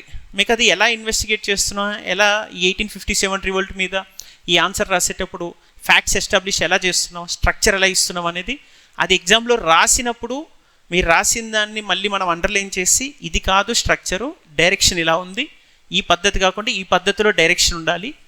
అప్పుడు ఎగ్జామినర్ దగ్గర ఉన్న కీకి మన ఆన్సర్ స్ట్రక్చర్ కీకి మధ్య కంపాటిబిలిటీ పెరుగుతుంది, దానివల్ల మార్క్స్ వస్తాయి. ఓకే, ఇప్పుడు ఈ రివోల్ట్ ఆఫ్ 1857 పైన నేను కాజ్ ఏంటి, కోర్స్ ఆఫ్ యాక్షన్ ఏంటి, దాని కాన్సిక్వెన్స్ ఏంటి రాశాను. క్వశ్చన్ ఫస్ట్ దానికి రాసా, సెకండ్ది కూడా ఇదే. ఇప్పుడు లాస్ట్ 4-5 ఇయర్స్ ఆఫ్ పీవైక్యూస్ ఉన్నాయి. ఆ 4-5 ఇయర్స్ ఆఫ్ పీవైక్యూస్లో దీని మీద క్వశ్చన్స్ ఒక 4-5 ఉంటాయి. ఎవ్రీ ఇయర్ ఒక్కొక్కటి వస్తుంది కదా. సో సేమ్ టాపిక్ మీద మళ్ళీ మళ్ళీ క్వశ్చన్ ఎందుకు అడగాలి? ఎందుకంటే ఈ డైరెక్షన్ మార్చాలి కాబట్టి. ఇప్పుడు సేమ్ క్వశ్చన్ మళ్ళీ అదే నెక్స్ట్ ఇయర్ కూడా సేమ్ థీమ్ మీద వచ్చిందంటే మోడల్ ఆన్సర్ మరి సేమ్ ఇవ్వాలిగా. మోడల్ ఆన్సర్ మారుతుంది కదా. అంటే దీన్ని బట్టి ఏంటి, మన పీవైక్యూస్ చూసినంత మాత్రాన మనం రాస్తుంది ఇన్ని సంవత్సరాలుగా ప్రిపేర్ అవుతుంది, దేని మీద ఎక్కువ ఎంఫసైజ్ చేసి ఫోకస్ చేస్తున్నాము? మన ఫోకస్ అంతా ఈ కంటెంట్ మీద ఫోకస్ చేస్తున్నాం, కానీ ఈ స్కిల్ మీద ఫోకస్ చేయట్లేదు. Are getting what I'm saying? మన ఫోకస్ అంతా దేని మీద ఉంది? ఈ కంటెంట్ని ఎలా ఈ క్లాస్లో కూడా మనం ఎంత బాగా ఇంకెక్కువ పాయింట్స్ ఎట్లా రాయాలని చూస్తున్నాం తప్ప నోట్స్ ఎలా చేసుకున్నామని. బట్ దాని అప్లికేషన్ మారిపోతుంది, ఇది మనం గుర్తుపెట్టుకోవాలి. ఇప్పుడు డిస్కస్ అన్నప్పుడు వీటన్నిటి కాంబినేషన్ డిస్కస్. సో ఇంకొంచెం మినీ ఎస్ఏ లాగా రాయాలి దాన్ని, అంటే మల్టీ డైమెన్షనల్ పర్స్పెక్టివ్లో రాయాలి. డిస్కస్ అంటే చర్చ చేస్తున్నామంటే న్యాచురల్గా ఏముంటుంది, డిబేట్ ఆన్ పేపర్. డిస్కస్ అంటే చర్చలో వాద ప్రతివాదం ఉంటుంది. So that which you need to identify. So the argument and counter argument, pros cons, advantage disadvantage, finally ఒక ఫార్మల్ జడ్జిమెంట్ ఉంటుంది, ఫైనల్ కన్క్లూడింగ్ పాయింట్ ఉంటుంది. That should be unbiased, balanced judgement. అది మనం ఐడెంటిఫై చేసి రాయగలగాలి. ఎనీవేస్, ఇప్పుడు relevance అంటే మనం ఏమనుకున్నాం, కంటెంట్ రిలవెన్స్ అనుకున్నాం, అవునా? కాదు, కంటెంట్కి సంబంధించిన క్వశ్చన్ రిలవెన్స్. ఇప్పుడు relevance is the soul of the answer. ఈ 57 రివోల్ట్ మీద రాసిన వాళ్ళకి మార్క్స్ వస్తాయా, లేకపోతే ఈ డైరెక్షన్లో రాసిన వాళ్ళకి మార్క్స్ వస్తాయా? ఇక్కడ ఈ కంటెంట్ ఏమో 20 పాయింట్స్ రాశాడు, కానీ ఈ డైరెక్షన్లో రాయలేదు, రైట్? నేను ఎక్కడికో రమ్మంటున్నాను కానీ నువ్వు అక్కడే ఉంటున్నావు, అది సమస్య. నేను ఈ డైరెక్షన్లో రాయమంటే నువ్వు ఎక్కడున్నావు? ఈ కంటెంట్ మీద రాస్తున్నావు 20 పాయింట్స్. ఈ 20 పాయింట్స్ రాసిన పర్సన్కి అండ్ రిలవెంట్గా ఈ డైరెక్షన్లో రాసిన పర్సన్కి మధ్య వ్యత్యాసం చాలా ఉంది. ఏం వ్యత్యాసం అంటే అతనేమో చాలా ఇన్ఫర్మేషన్ రాశాడు 20 పాయింట్స్, ఇతనేమో ఈ డైరెక్షన్లో రాసిన వ్యక్తి 10 పాయింట్స్ రాశాడు. అదేంటి, ఒక ఎగ్జాంపుల్కి ఇప్పుడు ఒక తేజస్ని 3rd ర్యాంక్ 532 మార్క్స్ నేను చూపిస్తాను. ఇప్పుడు తెలియక టెలిగ్రామ్ ఛానల్లో చాలామంది డిస్కస్ చేస్తారు, కానీ ఇప్పుడు కరెక్ట్గా చూపిస్తే తను ఎలా రాసింది, అన్ని పాయింట్స్ అంత విశ్లేషణాత్మకంగా రాసి నేను రాయకుండా ఈ డైరెక్షన్లో తను 10 పాయింట్సే రాసింది, కానీ ఎక్కువ కంటెంట్ ఉన్న వాళ్ళు 20 పాయింట్స్ రాశారు. వీళ్ళు కీ పేపర్ మ్యాచ్ అవ్వదు, ఎందుకని? ఎగ్జామినర్కి ఉన్న కీ కంపాటబిలిటీ దీనికి మ్యాచ్ అవ్వట్లేదు. మ్యాచ్ అవ్వనప్పుడు ఇన్ని పాయింట్స్ రాసినా సరే వాళ్ళకి వస్తుంది 4 మార్క్సే. వాళ్ళు అబ్సల్యూట్ రిలవెంట్గా రాసింది 10 పాయింట్స్. క్వశ్చన్ ఏం అడిగిందో ఎగ్జాక్ట్లీ అదే డైరెక్షన్లో రాశారు 10 పాయింట్స్, కాబట్టి అక్కడ వచ్చిన మార్క్స్ 6 మార్క్స్ ఉన్నాయి. సో 6 మార్క్స్, ఇక్కడ 4 మార్క్స్. సో ఇప్పుడు కంటెంట్ ఎక్కువ ఉన్నా మార్క్స్ 4ఏ, కంటెంట్ తక్కువ ఉండి ఇచ్చిన క్వశ్చన్కి రెలవెంట్గా రాస్తే 6 marks. So this is what the basic difference. ఆ బేసిక్ డిఫరెన్సే ఇప్పుడు చాలా వరకు ఐడెంటిఫై చేయక కొంచెం ఇబ్బంది అవుతుంటుంది, దట్స్ ఇట్, అంతే. ఇప్పుడు మనం relevance is the soul of the answer, ఇది ఒకటి వచ్చింది అనుకోండి, నెక్స్ట్ ఏం చేయొచ్చు, మనం దాన్ని సింప్లిస్టిక్ ప్రజెంటేషన్ మీద ఫోకస్ చేయాలి. Simplification of presentation. Simplification of అంటే ప్రజెంటేషన్ అంటే నేను చెప్పాను, ఒక 3 లైన్లలో రాయాల్సిన విషయాన్ని ఒక లైన్లో చెప్పడం, అది సింప్లిఫికేషన్. అంటే ఎగ్జామినర్ పైన బర్డెన్ తగ్గించాలి, టైం సేవ్ చేయాలి. సో మల్టిపుల్ పాయింట్స్ రాయొచ్చు. ఇప్పుడు కన్సైజ్ చేస్తే వచ్చే అడ్వాంటేజ్ ఏంటి? నువ్వు కన్సైజ్ చేస్తే దానివల్ల ప్రపోర్షనేట్గా ఏమేమి ఉంటుంది? ఒకటి టైం మేనేజ్మెంట్, రెండోది కంటెంట్ మేనేజ్మెంట్, రైట్? మూడోది ఇంప్రెసింగ్ ఎగ్జామినర్ మీద అంటే మార్క్స్ స్కోరింగ్ అనమాట. ఇప్పుడు కన్సైజ్ చేయడం, సంక్షిప్తీకరించడం వల్ల, కుదించడం వల్ల 3 లైన్లలో చెప్పాల్సింది 1 లైన్లో చెప్పడం వల్ల న్యాచురల్గా టైం సేవ్ అయింది. టోటల్ 15 క్వశ్చన్స్ ఫినిష్ చేయగలము with in time. And number of points పెరుగుతాయి, మనం రాసే కంటెంట్ పెరుగుతుంది, దానివల్ల మనం మార్క్స్ పెరుగుతాయి. That is what this is called language competency. ఈ సింపుల్ ప్రజెంటేషన్ని, ఈ తక్కువ పదాలలో ఎక్కువ సమాచారాన్ని చెప్పే ప్రజెంటేషన్ని లాంగ్వేజ్ తోటి మనం ఇంటర్లింక్ చేసుకోవాలి. లాంగ్వేజ్ కాంపిటెన్సీ, ఈ లాంగ్వేజ్ కాంపిటెన్సీ, ఈ presentation mutually interlinked with respect to relevant answer. ఈ వీటన్నిటి మధ్య ఈ కనెక్టివిటీ మెయింటైన్ చేయడమే కోహరెన్స్. కోహరెన్స్ అంటే అమరిక. ఓకే, వీటన్నిటి మధ్య ఒక కనెక్టివిటీ మెయింటైన్ చేయడాన్ని ఏమంటాం మనం? 4th point coherence. కోహరెన్స్ అంటే ఒక పొందిక, అమరిక. ఓకే, స్పష్టంగా చేయగలం మన కనెక్షన్ బిల్డ్ చేయడం అనమాట కోహరెన్స్. రైట్. ఇంకా వీటన్నిటికీ ఇంకొక పాయింట్ ఉంటుంది, ఎన్రిచ్మెంట్ అంటాం. ఎన్రిచ్మెంట్ అంటే ఏం లేదు, number of valid examples, mean validity to your points. నువ్వు రిలవెంట్ డైరెక్షన్లో వెళ్తున్నావు. Okay, number of dimensions mention చేస్తున్నావు కంటెంట్లో, కానీ టైం సేవ్ చేసుకుంటున్నావు, లాంగ్వేజ్ కన్సైజ్ చేస్తున్నావు, అది కోహరెంట్గా వెళ్తుంది, కనెక్షన్ ఎస్టాబ్లిష్ చేసుకుంటున్నావు, అన్నిటి మధ్య ఇంటర్లింకింగ్ ఉంది, కోహరెంట్. కానీ ఏం మిస్ అవుతుంది? డేటా ఎన్రిచ్మెంట్, ఏ స్టాట్స్, రిపోర్ట్స్, కోడ్స్, ఓకే, ఇంకా రకరకాల పద్ధతి, case studies and something which is very essential and required for particular question. అలాంటి వాటికి నువ్వు ఈ ఎన్రిచ్మెంట్ మిస్ అవ్వకూడదు. ఈ ఎన్రిచ్మెంట్ని ఏమంటారు మనం? సబ్స్టాన్షియేషన్, ఎగ్జాంపుల్స్, వ్యాలిడిటీ, అథెంటికేషన్, ఏదైనా అనొచ్చు, వాల్యూ అడిషన్, అట్లా. అది కంటెంట్ ఎన్రిచ్మెంట్. ఓకే, సో ఇప్పుడు మనం ఈ 5 పాయింట్స్ తోటి ఒక ఎగ్జాంపుల్ ఆన్సర్ చూద్దాం.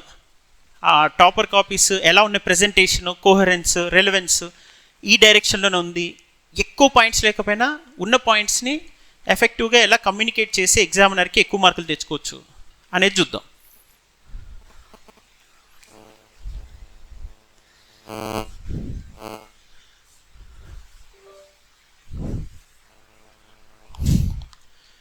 సో ఇప్పుడు మనం జియోగ్రఫీ ఆన్సర్ లాంటిది రాస్తున్నాం.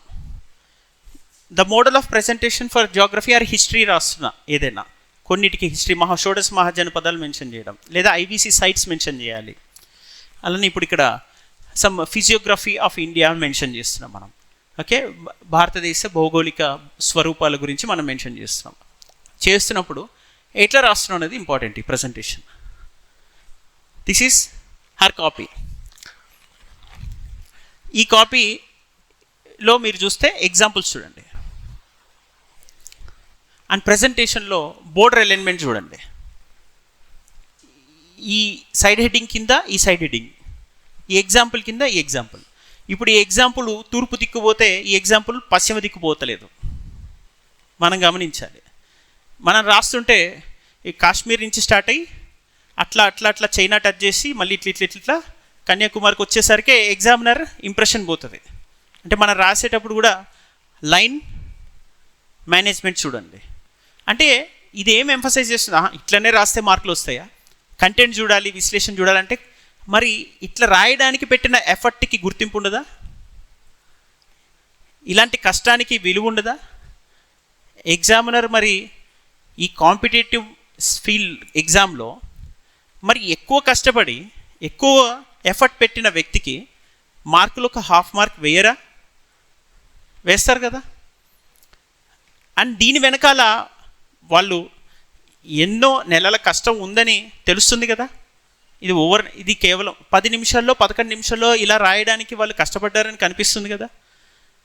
ఆ సెల్ఫ్ ఎఫర్ట్ పెడుతున్నప్పుడు దానికి ఖచ్చితంగా ½ మార్క్ 1 మార్క్ ఎక్స్ట్రా ఎడ్జ్ అనేది తెలియకుండానే పడుతుంది, తెలిసి ఇంకా ఎక్కువ పడుతుంది అవసరమైతే. అలా ఉన్నప్పుడు వాళ్ళు టాపర్స్ అయిపోతారు. అది మనం బేసిక్ డిఫరెన్స్ గమనించాలి.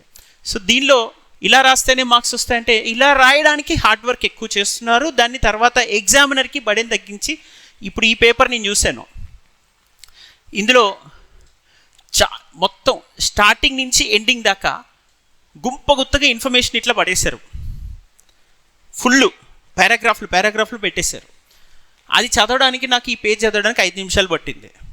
ఇప్పుడు ఇది చదవడానికి 1 మినిట్ పట్టింది. ఇప్పుడు నేను ఎవరికి ఎక్కువ మార్కులు వేయాలి? 1 మినిట్ పట్టింది నాకు, అంతే. అంతేకాదు రెలవెంట్గా ఉంది ఇది. అందులో చాలా ఎక్స్ట్రా ఓవర్లోడెడ్ ఇన్ఫర్మేషన్ ఉంది. ఈ క్వశ్చన్కి ఏం అడుగుతున్నారు అండ్ సమయం ఎంత ఉంది అసలు, అండ్ మార్క్స్ ఎన్ని? 10 మార్క్స్. నువ్వు ఎన్ని వర్డ్స్లో రాయాలి? 200. అండ్ మ్యాక్సిమం ఇంకా పెంచితే ఇంకో 20, 30, 40 వర్డ్స్ పెంచుతావు. దాన్ని వర్డ్ కౌంట్ చేసుకొని మార్క్స్ వేయరు. కానీ ఆ లిమిట్ అల్పాక్షరాల్లో అనల్పార్థాన్ని ఇవ్వాలి. ఎలా ఇస్తాం అనేది ఇక్కడ లక్ష్యం. ఆ లక్ష్యాన్ని ఎవరైతే ఛేదిస్తారో వాళ్ళు సాధిస్తారు. ఇది ఇక్కడ కావాల్సినటువంటి బేసిక్ నియమం అన్నమాట. ఇప్పుడు చూద్దాం ఈ జియోగ్రఫీకి సంబంధించి. నెక్స్ట్ మరి ఈ స్థాయిలో నేనేం ఎక్స్పెక్ట్ చేయను, కానీ బేసిక్గా ఇప్పుడు గాంధార ఫస్ట్ క్వశ్చన్ ఏంటిది? మొన్న ఓపెన్ చేస్తే బాబు ఏమొస్తుందమ్మా? బోయపాటి సినిమా వస్తుంది, రైట్? అక్కడ గాంధార, మధుర, అమరావతి ఇలా గ్రాఫిక్స్ వస్తాయి. అది ఫస్ట్ క్వశ్చన్ అదే ఉంది హిస్టరీలో. ఫస్ట్ క్వశ్చన్ మనం ఒకసారి ఆర్ఆర్ఆర్ అని ఒక టెస్ట్ సిరీస్ పెట్టాం last year. Read revise rewrite అని నిరంతర సాధనలో రీడ్ రివైజ్. అందులో సెకండ్ క్వశ్చన్ ఈ గాంధార మధుర ఉంటుంది, సెకండ్ క్వశ్చన్. సో ఆ క్వశ్చన్లో ఏదైతే మనం టేబులర్ చార్ట్ ఇస్తామో అంతకు మించి కూడా అవసరంలా, డైరెక్షన్ ఒకటే మారుతుంది. అక్కడ క్వశ్చన్లో ఇచ్చిన డైరెక్షన్, ఇక్కడ ఇచ్చిన డైరెక్షన్ ఒకటే మారుతుంది, అంతే. ఆ డైరెక్టివ్ సెన్స్. ఇప్పుడు తను ఆల్రెడీ కొన్ని థీమ్స్ నేను చెప్పానా, ఇక్కడ మెయిన్స్లో మనకేంటిది? గాంధార మధుర, 4th థీమ్ అమరావతి. ఇక్కడ కనిపిస్తుంది కదా, ఈ గాంధార మధుర అమరావతిని నేను ఆల్రెడీ థీమ్ 4గా మెన్షన్ చేశా. ఈ మెన్షన్ చేసిన థీమ్ 4కి కొన్ని టెంప్లెట్స్, పీపీటీ టెంప్లెట్స్ డిజైన్ చేసి పెట్టుకుంది ఆ టాపర్. పీపీటీ టెంప్లెట్స్ డిజైన్ చేసుకోవడం అంటే, ఇదిగో నేను పలానా ఒక బిజినెస్ ప్రపోజల్ పెట్టాలంటే ఈ పీపీటీ ఇస్తా, క్లాస్ రూమ్లో లెక్చర్ ఇవ్వాలంటే ఈ పీపీటీ పెట్టుకుంటా, దానికి స్టాటిస్టిక్స్ అనాలిసిస్ లేదు, ఒక ఎకనామిక్స్కి సంబంధించిన రిపోర్ట్ పబ్లిష్ చేయాలంటే ఎకనామిక్ సర్వే లాగా దానికి సంబంధించిన గ్రాఫికల్ రిప్రజెంటేషన్ పీపీటీస్ పెట్టుకుంటా. అంటే ఒక్కొక్క సందర్భానికి ఒక పీపీటీ తయారు చేసుకున్నా. అలాగనే నా ఆన్సర్కి కూడా ఒక మోడల్ చేసుకున్నా. కంపారిటివ్ ఆన్సర్స్ రాయాల్సి వస్తే ఎలా చేయాలి, ఈ థీమ్కి క్వశ్చన్స్ వస్తే నేను ఎలా రాయాలి, ప్రజెంటేషన్ ఎలా చేయాలి, ఎగ్జామినర్ని ఎట్లా ఇంప్రెస్ చేయాలి అనే థింకింగ్ పర్స్పెక్టివ్ మీద ఫోకస్ ఉంటుంది నాది. ఇప్పుడు ఈ ఏరియా మీద తను ఆల్రెడీ ఫోకస్ చేసి పెట్టుకుంది. ఇలా ఎప్పుడు ఈ పిక్చర్ నా వాట్సాప్ చాట్లో చూస్తే జూలైలో ఉంటుంది. ఎగ్జామ్ జరిగింది ఎప్పుడు? October 21. జూలైలో ఈ రకమైన ప్రాక్టీస్ జరిగిపోయింది ఆల్రెడీ. అంటే ఎగ్జామ్కి 3 months ముందు నోట్స్ ఉంది, ప్రజెంటేషన్ స్కిల్స్ మీద అంటే కంటెంట్ ఉంది, ఇప్పుడు ప్రజెంటేషన్ స్కిల్స్ మీద ఎఫర్ట్ పెడుతున్నారు ఎగ్జామ్కి. ఇప్పుడు కూడా మనం ఇమ్మీడియట్లీ స్టార్ట్ చేసి జర్నీ, సిలబస్ ఫినిష్ చేసి నోట్స్ రెడీగా ఉంటే ప్రిలిమ్స్ టు మెయిన్స్ మధ్య మన ఫోకస్ అంతా స్కిల్ ఎన్హాన్స్మెంట్ మీద పెట్టచ్చు. మన స్కిల్స్ని ఎగ్జామ్లో ఈ ప్రజెంటేషన్ స్కిల్స్ మీద పెట్టుకోవచ్చు. ఇప్పుడు ఇది 3 months ముందే ప్రాక్టీస్ అయి ఉంది కాబట్టి ఏం జరుగుతుంది? ఇది పోగానే ఫస్ట్ క్వశ్చనే అది కాబట్టి కాన్ఫిడెన్స్ పీక్స్కి వెళ్ళిపోతుంది. కామ్గా, కంపోజ్డ్గా, రిలాక్స్గా రాసుకుంటే వెళ్ళిపోతారు. అండ్ ఎగ్జామినర్కి ఓపెన్ చేయగానే ఫస్ట్ క్వశ్చన్ అది. అప్పటి వరకే చాలా పిల్లలతో ఫైట్ చేసి ఫ్రస్ట్రేషన్తో ఉంటాడు. అప్పటికి వీళ్ళు అటు ఇటు నలిపి రాస్తారు, అవి ఇవి ఇన్ఫర్మేషన్ అంతా డంప్ చేసి పెట్టారు. అలా దిద్దుతున్న ఎగ్జామినర్కి ఒకటేసారికి ఏం కనిపించింది?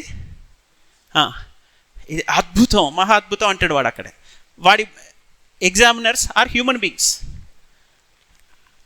వాళ్ళు కీ పేపర్ ఇస్తారు, ఎవాల్యుయేట్ చేయంటారు, పైసలు ఇస్తారు, ఫోన్లన్నీ తీసి అక్కడ బయట పెట్టేస్తారు, లీవ్ శాంక్షన్ చేయరు, తీసుకెళ్ళి ఒక దగ్గర పెట్టేస్తారు. ఎవరి పేపర్ ఎవరికి వస్తుందో తెలియదు, ఎక్కడి నుంచి ఏ సెంటర్. భూమి మీద ఎవరు వచ్చి దిద్దినా మనకేం కావాలి? మార్క్స్ కావాలి. మార్క్స్ కావాలంటే ఒకళ్ళు ఏం చూస్తారు? రిలవెంట్గా రాశాడా. ఇంకోళ్ళు ఏం చూస్తారు? కంటెంట్ ఉందా. ఇంకోళ్ళు ఏం చేస్తారు? ప్రజెంటేషన్ మంచిగా ఉందా. వీటన్నిటిలో మనం జాగ్రత్తగా మెయింటైన్ చేసుకుంటే ఎవడు ఏదొచ్చి చూసినా అన్నీ కనబడాలి. అటు భూమి మీద ఎవరు వచ్చి దిద్దినా మనకి మార్కులు వస్తాయి. సో మన కంటెంట్ మీద ఎంఫసైజ్ చేస్తే ప్రజెంటేషన్ బాగాలేదు, వరస్ట్గా రాసాడని ఫీల్ అవుతుంటే అలాంటి బ్యాచ్ వచ్చి దిద్దుతున్నాడు అనుకో, అప్పుడేమవుద్ది? మార్కులు పడిపోతాయి. సో మనం మార్కుల్ని నిలబెట్టుకోవాలంటే మన ఫోకస్ దేని మీద ఉండాలి? ఈ 5 బేసిక్ ఎలిమెంట్స్. ఒకటి relevance, second content enrichment, third coherent connection, fourth language competency which will help you to present in a simplified manner, presentation, that is fifth aspect. ఈ 5 పారామీటర్స్ని కరెక్ట్గా బ్యాలెన్స్ చేసుకోగలిగితే, దానికి ముందు అది బ్యాలెన్స్ చేయాలంటే నేను చెప్పినట్టు ఎన్ని చేయాలి మనం? సబ్జెక్ట్ని థీమాటిక్గా డివైడ్ చేసుకోవాలి. ఒక సెక్షన్కి 30 థీమ్స్ ఉన్నాయి, టోటల్ 15 సెక్షన్స్. 15 సెక్షన్స్ మీద 450 థీమ్స్ ఉన్నాయి. థీమ్ని 360 డిగ్రీస్లో ఇట్లా ప్రజెంటేషన్ ఓరియంటెడ్గా ఆల్రెడీ ప్రిపేర్ అయిపోయిన నోట్స్కి తన నోట్స్ని కూడా నేను ఆల్రెడీ యూట్యూబ్లో మొత్తం బుక్ని షార్ట్ రూపంలో చేసి పెట్టాం. అది మీరు చూడొచ్చు. ఒక షార్ట్గా ఉంటుంది, ఎంటైర్ నోట్స్ ఉంటుంది, ఇట్లా పేజెస్ తిప్పుతూ ఉంటాయి. అంటే మీకు ఒక గైడెన్స్గా హెల్ప్ అవుతుంది ఎట్లా చేసుకోవాలి. సింప్లీ మనం చేసుకున్న నోట్సే మన రిఫ్లెక్షన్ ఆఫ్ ఆన్సర్. అది కూడా గుర్తుపెట్టుకోవాలి. మనం ఎంత సింప్లిఫికేషన్ చేస్తామో నోట్స్ మేకింగ్లో అది మన ఆన్సర్లో రిఫ్లెక్ట్ అవుతుంది. ఆ పద్ధతిలో చూసుకుంటే ఇప్పుడు చూడండి, ఇక్కడ మనము జాగ్రఫీలో మ్యాప్ ఓరియంటేషన్ ఉంది, హిస్టరీలో మ్యాప్స్ అండ్ డయాగ్రమాటిక్ ఓరియంటేషన్ ఉంది, especially art forms, literature, architecture దగ్గర. ఆర్ట్ ఫార్మ్స్, ఆర్కిటెక్చర్ దగ్గర అక్కడ డయాగ్రమాటిక్ రిప్రజెంటేషన్ ఉంది, అండ్ మ్యాప్ ఓరియంటేషన్ ఉంది, మ్యాపింగ్ ఉంది. ఇది చూస్తే ఇక్కడ గవర్నెన్స్ కానీ ఎకానమీలో కానీ, ఎకానమీలో గ్రాఫికల్ రిప్రజెంటేషన్ ఉంటుంది, ఇక్కడ వెన్ డయాగ్రామ్స్ తోటి పై చార్ట్స్ తోటి వెళ్తుంటాము. గవర్నెన్స్లో స్కీమ్స్ మెన్షన్ చేయాలని ఇలా ఇప్పుడు 8 పిల్లర్స్ ఆఫ్ గుడ్ గవర్నెన్స్ అంటే పిరమిడల్ 8 కాదా, 8. దాన్ని ఎలా ఎఫెక్టివ్గా చూపిస్తాం, ఇది 10 సెకండ్స్లో మొత్తం కనిపిస్తుంది నాకు. దాని గురించి ఈ 8 పాయింట్స్ ఎక్కడున్నాయని నేను ఎత్తుక్కునే పరిస్థితి నాకు లేదు. మొత్తం 8 పాయింట్స్ డంప్ చేయడం కన్నా సింపుల్ చేసి నాకు ఇవ్వగలడం. ఇప్పుడు మీకు తెలుస్తుంది కదా, ఒకళ్ళు రెలవెంట్గా 6 పాయింట్స్ రాస్తే ఇంకొకళ్ళు చాలా పాయింట్స్ని కొన్ని ఇర్రెలవెంట్ కూడా ఇంటిగ్రేట్ చేసేసి 10-15 పాయింట్స్ రాస్తారు. వాళ్ళకి వచ్చిన మార్క్స్ కన్నా దీనికి ఒక హాఫ్ మార్క్ 1 మార్క్ ఎక్కువ వస్తుంది. ఎందుకంటే రెలవెంట్తో పాటు ఏం చేస్తుంది, ఎగ్జామినర్ మీద బడేని తగ్గించే సింప్లిఫైడ్ ప్రజెంటేషన్ స్కిల్ ఉంది. దీని వెనకాల చాలా ఎఫర్ట్ ఉంది. ఈ ఎఫర్ట్ అనేది అక్కడ రిఫ్లెక్ట్ అవుతుంది. సో ఇది ప్రజెంటేషన్ స్కిల్స్. ఇది గవర్నెన్స్కి సంబంధించిన ఆన్సర్స్ రాసినప్పుడు ఇలా ఉంటాయి. ఇంకా ఇది ఒక బేసిక్ కన్వెన్షనల్ మోడ్లో కూడా ఇలా రాసుకుంటూ వెళ్ళచ్చు. మీ ప్రజెంటేషన్లో ఇక్కడ పాయింట్ దీనికి మధ్య స్పేస్ అనేది చూడండి. ఎగ్జాక్ట్లీ ఏదో స్కేల్ తోటి కొలిచి ఆ స్పేస్ 1 ఇంచ్ కూడా డిఫరెన్స్ లేకుండా రాసినట్టుగా మీకు కనిపిస్తుంటుంది. బోర్డర్ అలైన్మెంట్ చూస్తున్నారు కదా, ఇక్కడ ఈ స్పేస్ నుంచి first point, second point, third point, ఈ స్పేస్. సో ఇంత ఎఫర్ట్ పెట్టాలా అంటే ఫస్ట్ స్టేజ్లోనే మనము కొంచెం పీస్ఫుల్గా టైం ఎక్కువ ఉన్నప్పుడు పెడితే మనకి తర్వాత ఎగ్జామ్ అప్పటికి ఆల్రెడీ హ్యాబిచ్యువేట్ అయి ఉంటాం కాబట్టి ప్రెషర్ తక్కువ ఉంటుంది, ప్రిపేర్ అవ్వచ్చు. కరెక్ట్గా నోటిఫికేషన్ వచ్చినప్పుడే నేను యుద్ధం మొదలు పెడతా అంటే అప్పుడు సిద్ధంగా ఉండలేం. అది నా పాయింట్. మనం ఇప్పుడు ఖచ్చితంగా ఒక 3 months అడ్వాన్స్ ఉండాలి. ఈ మోడల్ మీరు పాయింట్స్ రాస్తున్నప్పుడు చూడండి, అలైన్మెంట్ యాజ్ ఇట్ ఈజ్ ఉంది, ఎక్కడ డిఫరెన్స్ లేదు. ఒక అక్షరం కింద అక్షరం కరెక్ట్గా వస్తుంది, అండ్ చదవడానికి ఈజీగా ఉంది. Right side example, left side point ఉంది. ప్రజెంటేషన్ ఇది నోట్స్ ఎలా ఉందో అదే రిఫ్లెక్షన్ మనకి ఆన్సర్స్లో కనిపిస్తుంది. ఒక టాపర్స్ కాపీ. ఇప్పుడు మనకి టాప్ స్కోర్స్ అంటే ఇంకేముంటాయి, 500+ టాప్ స్కోర్స్. అందులో ఇంకా మనకి టాప్ 5లో ఉన్న వాళ్ళవి ఇంకా టాప్ స్కోర్స్ అన్నట్టు. వాళ్ళ మోడల్స్ని మనం కరెక్ట్గా టెంప్లెట్స్ని అర్థం చేసుకొని ఇంకా మనం ఎఫెక్టివ్గా ఎలా ప్రజెంట్ చేయగలుగుతాం, మన ప్రిపరేషన్ ప్రాసెస్ ఎలా ఉంటుందో చూసుకోగలిగితే చాలా. This is what exam orientation. దీంతోపాటు కొన్ని యాటిట్యూడల్ ఆస్పెక్ట్స్ ఉంటాయి. అంటే యాటిట్యూడల్ ఆస్పెక్ట్స్ అంటే చాలా పాజిటివ్గా ఉండాలి. ఇది పర్సనల్ చాయిస్. భూమి మీద ఎవరిని మిమ్మల్ని తీసుకొచ్చి నువ్వు ఎట్లయినా ఐఏఎస్ అవ్వాలి, అదే నీ బతుకు, ఆ బతుకే నిజమైన బతుకు, మిగతా బతుకులు కావని ఎవరు అనట్లా. ఇది మీ పర్సనల్ చాయిస్. ఇప్పుడు మీరు ఏ రంగంలోకి వెళ్ళినా, మీరు ఒక బిజినెస్ ఎస్టాబ్లిష్ చేయాలన్నా, ఒక సంస్థ పెట్టి 20-30 సక్సెస్ అవ్వాలన్నా 20-30 years అవుతుంది. మీరు ఒక ఫిల్మ్ సూపర్ స్టార్ అవ్వాలన్నా ఒక 10 years స్ట్రగుల్ అవ్వాలి, అక్కడ కూడా కష్టాలు ఉంటాయి. ఈ పొలిటీషియన్ అవ్వాలంటే అసలు లైఫే ఉండదు. అందుకే మనం అటు పోకుండా ఇటు వస్తుంటాం. అంటే మరి ఏ రంగం చూసుకున్నా ఏ సంస్థ పెట్టినా, బిజినెస్ అయినా, పాలిటిక్స్ అయినా, ఫిల్మ్ అయినా, ఒక సైంటిస్ట్ అవ్వాలన్నా, ఈవెన్ నువ్వు ఏది చేయాలన్నా అందులో నువ్వు 5 years స్ట్రగుల్ అవ్వాల్సిందే లైఫ్లో.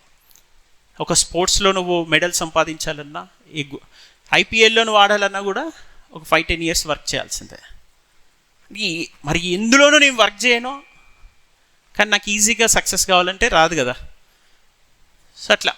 రెండోది, అంత కష్టపడ్డ తర్వాత కూడా మనకి రిజల్ట్ వస్తుందని కాన్ఫిడెన్స్ లేదు కదా. Success rate is 1% always in any field. మరి తక్కువ సక్సెస్ ఉన్నది రంగం నువ్వు ఎంచుకున్నప్పుడు మరి కష్టం ఎక్కువ ఉంటుంది మిగతా రంగాల కన్నా. బలవంతంగా ఇదే జాబ్ చేయాలని నేను ఎవరు అనట్లేదు కదా, అది నీ పర్సనల్ చాయిస్.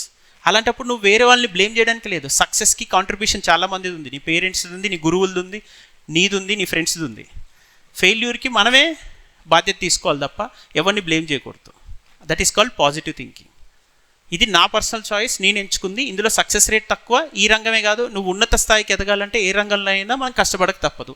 ఇప్పుడున్న ఇన్స్టా జనరేషన్కి ఇన్స్టెంట్ రిజల్ట్స్ కావాలంటే కష్టం. సో దానికి ఏ సాకులు చెప్పడానికి అవకాశం లేదు.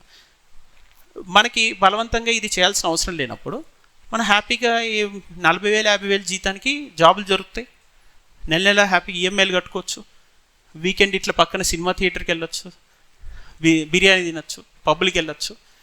వచ్చిన వాటిని కొంచెం కాస్ట్లీ మొబైల్స్ కొనుక్కోవచ్చు, బైక్స్ కొనుక్కోవచ్చు, ఈఎంఐలు కట్టుకొని హెల్త్ ఇన్సూరెన్స్ కట్టు. అంటే నేను ఇవన్నీ మధ్యతరగతి జీవితాలు కూడా నీ చేతిలో ఉన్నాయి. ఆ చాయిస్ నువ్వు కావాలనే పక్కన పెట్టుకున్న తర్వాత మళ్ళీ నువ్వు ఇందులో ఆల్ ఇండియా ఫస్ట్ ర్యాంక్ వచ్చింది ఫిఫ్త్ అటెంప్ట్లో. తనని పట్టుకొని తన లైఫ్ అంతా వేస్ట్ చేసుకుంది అంటున్నారు. మరి తన లైఫ్లో ఏం చేయాలి? నువ్వే డిసైడ్ చేస్తావా అందరి లైఫ్? మరి తన లైఫ్కి తనకు చాయిస్ ఉండాలి కదా. మరి తను ఈ దేశంలో అత్యున్నత స్థాయికి తను ఎదగాలంటే మరి ఎట్లా ఎదగాలి నువ్వు చెప్పు. ఈ 5 ఏళ్ళలో మనిషి అనేవాడు మనీకే పుట్టాడా? వాళ్ళ చాయిస్ కాదు కదా అది. ఈ 5 ఏళ్ళలో తను ఒక సాఫ్ట్వేర్ జాబ్ చేసుకొని ఉంటే దేశానికి ₹1 కోటి సంపాదించేదంటే, ఐఐటీలో చదువుకున్న వాళ్ళంతా కూడా ఇండియాలో ఉండట్లేదుగా మరి అట్లంటే. సో వాళ్ళు the point here is this is purely personal choice of an individual to choose a struggling life. ఆ స్ట్రగ్లింగ్ లైఫ్ని ఇష్టపడి వచ్చారు, కష్టపడడానికి సిద్ధంగా ఉన్నారు. ఆ కష్టపడే క్రమంలో ఏ విధమైన నెగిటివ్ ఒపీనియన్స్ ఎక్స్ప్రెస్ చేసినా నీ టైం వేస్ట్ చేసుకుంటున్నావు, కెరీర్ వేస్ట్ చేసుకుంటావు అంటే మనం ఒక్కసారి నిజాయితీగా ప్రశ్నించుకోవాలి. నిజంగా నేను ఈ ఫీల్డ్లో ఈ 900 మార్క్స్ అంటే నాకు 9 months టైం పడుతుంది, తర్వాత నోటిఫికేషన్ 1 year టైం పడుతుంది. ఈ స్ట్రగ్లింగ్లో మధ్యలో కొంతమంది ఏదో ఒక నెగిటివ్ ప్రాపగండాస్ తీసుకురావచ్చు. టెలిగ్రామ్ ఎక్స్పర్ట్స్ ఉంటారు, టెలిగ్రామ్ ఛానల్ ఎక్స్పర్ట్స్. సో ఇప్పుడు మనం కష్టపడి మేము పిహెచ్డీలు చేసి గోల్డ్ మెడల్ తెచ్చుకున్నా దానికి ఇచ్చే విలువ కన్నా టెలిగ్రామ్ ఛానల్లో వాళ్ళకి ఇచ్చే వాల్యూ మీరు ఎక్కువ. సపోజ్ ఆ ప్రాపగండాస్ని ఎక్కువగా బిలీవ్ చేస్తారు, దాంతో మళ్ళీ మిస్గైడ్ అవుతారు. వీటన్నిటికీ ఇప్పుడు బెస్ట్ స్టడీ ఎకో సిస్టంలో మళ్ళీ at the same time challenges కూడా ఉంటాయి. అదే స్టడీ హాల్లో మళ్ళీ డిస్టర్బెన్స్ ఉంటుంది.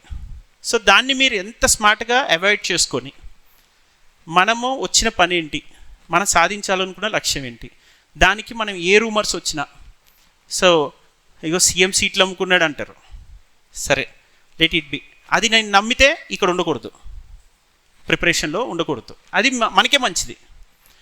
లేదు నన్ను నేను నమ్ముకున్నా నాకు ఖచ్చితంగా వస్తుంది అనుకుంటే ఉండాలి.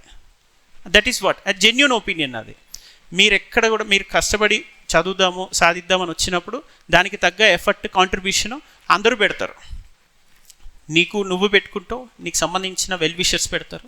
అండ్ మోర్ ఓవర్ ఈ ప్రిపరేషన్లో ఉన్నా అన్న విషయాన్ని ప్రపంచం మొత్తానికి మీడియా ముందుకు వచ్చి కూడా చెప్పుకోవాల్సిన అవసరం లేదు. అసలు నీ చుట్టాలకు అసలే చెప్పుకోకూడదు. బేసిక్ సెన్స్ ఎవరైనా ప్రిపేర్ అవుతుంటే దాన్ని అసలు ఎవరికి చెప్పుకోకూడదు. యాక్చువల్లీ మనం ఒక లక్ష్యం పెట్టుకున్నప్పుడు అది మన లక్ష్యం, ఓకే, అది ఎంత గొప్ప విషయమైనా అది మనకి సంబంధించింది, అది ప్రపంచం తర్వాత చూస్తుంది. మన లక్ష్యం పెట్టుకున్నప్పుడు సో దాన్ని మీడియా ముందుకు వచ్చి నేను అది ప్రిపేర్ అయ్యా, ఇన్ని సంవత్సరాలు ప్రిపేర్ అయ్యా, నేను అది చేసా ఇది చేసా అనేది మనం చెప్పుకోవడం వల్ల ప్రయోజనం తక్కువ. రెండోది మనం ఇంకా చులకన అయిపోతాం. సో ఓకే, అంటే నా పాయింట్ ఎట్టి పరిస్థితుల్లో మీరు సోషల్ మీడియా డిజిటల్ డిస్ట్రాక్షన్ నుంచి బయటపడాల్సిన అవసరం ఉంటుంది ఈ ప్రిపరేషన్లో. రైట్ గైడెన్స్ అంటే కంటెంట్ ఎవరైతే ఇస్తారో, ఎక్కడి నుంచి అయితే నాకు కావాల్సిన కంటెంట్ దొరుకుతుందో అంతవరకు తీసుకోవాలి, మిగతాది మడత పెట్టి పెట్టేయాలి. రైట్, ఇప్పుడు 11th ర్యాంక్, ఇప్పుడు సేమ్ మన తేజస్ని ప్లేస్లోనే 3rd ర్యాంక్ తను. ఈ తిను 11th ర్యాంక్ శివాని, యూపీఎస్సీలో వచ్చిన అమ్మాయి. ఆల్రెడీ గ్రూప్ 1లో కూడా 20th ర్యాంక్, యూపీఎస్సీలో 11th ర్యాంక్ వచ్చింది. 1 month గ్యాప్లో ఎగ్జామ్ రాస్తారు కదా. చూస్తే తను ఏం చేశారు, ఓన్లీ టెలిగ్రామ్లో మెటీరియల్ ఉంటే తీసుకోవడం, తీసి పెట్టడం, మిగతా అప్పుడు అసలు మొబైల్ యూజ్ చేయకపోవడం. ఎప్పుడో ఒకసారి మొబైల్ టైం పెట్టుకోవడం, ఒక 1 hour డైలీ. ఓకే, ఇప్పుడు నేను ఎంత చెప్పినా ఎడ్యుకేటర్స్కి వచ్చే వ్యూస్ తక్కువ. ఇక్కడ వచ్చి ఈ సమంతతో క్లాస్ చెప్పిస్తే వచ్చే వ్యూస్ ఎక్కువ. సో బేసిక్గా మనకి ఎడ్యుకేటర్స్ మాట తక్కువ మంది వింటారు. ఎడ్యుకేటర్స్ ఎప్పుడైనా ఏం చేయడానికి ట్రై చేస్తారు, స్కిల్స్ వాళ్ళు ఎంట్రీ చేసుకుంటారు. ఇప్పుడు ఇదంతా రీసెర్చ్ చేసి ఏదో చేయాలి, ఏదో తపంతో వస్తారు. సో వాటికి ఆ తపనతో మనం వాస్తవాన్ని చెప్తుంటే దాన్ని వినే సంఖ్య తక్కువ. ఆ ఎగ్జామ్స్ జరుగుతున్నప్పుడు సూపర్ 30లో చాలా వరకు మాకు సపోర్ట్ చేయండి అని ఇక్కడ వచ్చి ఉద్యమాలు చేసిన స్టూడెంట్స్ ఉండేవాళ్ళు. మరి ఒక పక్క విద్యార్థులు చదువుతున్నారు. విద్యార్థులు చదువుతుంటే వాళ్ళందరినీ చదువు బంద్ చేసి ఉద్యమాలకు వెళ్ళమంటావా? భూమి మీద ఏ తెలివి ఉన్న ఉపాధ్యాయుడు చెప్పడమాట. ఉపాధ్యాయుడు కాదు, కనీసం ఎథిక్స్ ఉన్నట్టు చెప్పడు. ఫస్ట్ చెప్పకూడదు. నీ కాజ్ కరెక్ట్ అయి ఉండొచ్చు, అక్కడ ఏదో తప్పు జరిగి ఉండొచ్చు, ఉండకపోవచ్చు కూడా, జరిగిందా జరగలేదా సరే జరిగి ఉన్నా కూడా, కానీ ఫైనల్గా మనకి విద్య ఆయుధం, మనం దాన్ని నమ్ముకొని వచ్చాం. అదే మనల్ని ఉన్నత స్థానాన్ని నిలబెట్టగలుగుతాం. That is our personal choice. So అది ఆ చదువే మన ఆయుధం అని తెలిసినప్పుడు, అదే మన సాధన అయినప్పుడు మనం దాన్ని పక్కన పెట్టి ఏది చేయకూడదు. అది హయ్యెస్ట్ ప్రియారిటీ ఉండాలి. ఎక్కడైనా ఏదన్నా రైట్ కాజ్ ఉందంటే ఎంతవరకు లిమిటెడ్గా స్పందించాలో అంతవరకే స్పందించాలి. వీలైతే కొంతకాలం స్పందనని వాయిదా వేసుకోండి. ఎలాగో డిప్యూటీ కలెక్టర్ అయితే మీరు బోల్డ్ అంత స్పందించుకోవచ్చు. రోజు 1 hour స్పందన సెషన్ జరుగుతుంది అక్కడ మీ ముందు. 100 మంది అర్జీలు పెట్టుకొని వస్తారు. ఓకే, వాళ్ళకి అప్పుడు టైం ఇవ్వండి, ఎంత కావాలంటే అంత. ఇప్పుడు so this is my genuine intention as your just ఒక ఫ్యాకల్టీగా కాకుండా ఒక ఫ్యామిలీ మెంబర్గా. ఇంకా మీ ఫ్యామిలీలో ఎవడైతే మీ వెల్ విషర్ ఉంటాడో ఆ తర్వాత మళ్ళీ చెప్పేది మనమే. సో నేను నెక్స్ట్ ఈ నోటిఫికేషన్ సక్సెస్ఫుల్గా అపాయింట్మెంట్స్ వచ్చి ఎగ్జిక్యూట్ అయ్యాక నెక్స్ట్ నోటిఫికేషన్ కూడా ఒకసారి ఈ ఎగ్జిక్యూషన్ జరిగితే అప్పుడు క్రెడిబిలిటీ పెరుగుతుంది. ఇప్పటివరకు జరిగిన మిస్టేక్స్, హిస్టారికల్ మిస్టేక్స్ రెక్టిఫై చేసే ప్రయత్నంలో ఉన్నారు అథారిటీస్ అందరూ. ఆ రెక్టిఫికేషన్ జరిగితే యూత్లో హోప్ క్రియేట్ అవుతుంది. ఎప్పుడైతే హోప్ క్రియేట్ అవుతుందో మనకి ఒక పాజిటివ్ ఎకో సిస్టమ్ బిల్డ్ అవుతుంది. సో ఇప్పటికీ ఆల్రెడీ డిజిటల్ డిస్ట్రాక్షన్స్లో ఈ పాజిటివ్ ఎకో సిస్టమ్ బిల్డ్ చేయడం కష్టమైపోతుంది. So this is my genuine intention. ఇప్పుడు ఇదంతా కూడా నేను ఎందుకు చెప్పానంటే, అక్కడ ఉన్నటువంటి సూపర్ 30 పిల్లలకి మొబైల్స్ స్విచ్ ఆఫ్ చేయించారు లాస్ట్ 1 month. ఒక 4 members నా క్యాంపస్ నుంచి పంపించేసా. అక్కడ ఎవరైతే వీడియోలు చేసి డిస్టర్బ్ చేస్తున్నారో పంపించేసి స్పెసిఫిక్గా టార్గెట్ చేసి ప్రిపేర్ చేయించడం జరిగింది. సో మన దగ్గర ఈ ఎకో సిస్టమ్ ఉంటుంది. ఇక్కడే కూర్చోండి, క్లాస్ ఇంటారా వినండి, ఎగ్జామ్ రాస్తారా రాయండి, నైట్ 7-8 వరకు ఇది ఓపెన్ ఉంటుంది, ఇక్కడే చదువుకొని వెళ్ళండి. ఓకే, కిందికి వెళ్ళి ఛాయ్ తాగి రావడం, హ్యాపీగా కూర్చోవడం, డిస్కస్ చేయడం, చదువుకోవడం, ఆన్సర్స్ రాయడం, వీకెండ్స్లో ఆన్సర్స్ వచ్చి చూపించుకోవడం, టెస్ట్లు రాయడం, ఇంతే. ఈ ఎకో సిస్టంలోనే మీరు పాజిటివ్గా ఉండండి. ఓకే, మీరు వేరే దగ్గర కూడా ఇక్కడ స్టడీ స్పేస్ కూడా ఇక్కడే ఈ క్లాస్ రూమ్లోనే క్రియేట్ చేసుకోండి. వేరే దగ్గర కూడా వీలైనంత వరకు అవాయిడ్ చేసుకోండి. So this is my sincere advice which we also provide you that education eco system and learning eco system. Right, all the very best. ఏమైనా డౌట్స్ ఉంటే మళ్ళీ ఎప్పటికప్పుడు మన సెషన్స్లో ఇంటరాక్ట్ అవుదాం. వీకెండ్స్ మెంటర్షిప్ సెషన్స్ కింద మెయిన్స్ ఆన్సర్ రైటింగ్ మీద ఎక్కువ emphasize చేసి, ప్రెజెంటేషన్ మీద, నోట్స్ మేకింగ్ మీద, మీ ఆన్సర్ రైటింగ్ టెక్నిక్స్ మీద మనం ఫోకస్ చేసి మాట్లాడుకుందాం. Right, all the best.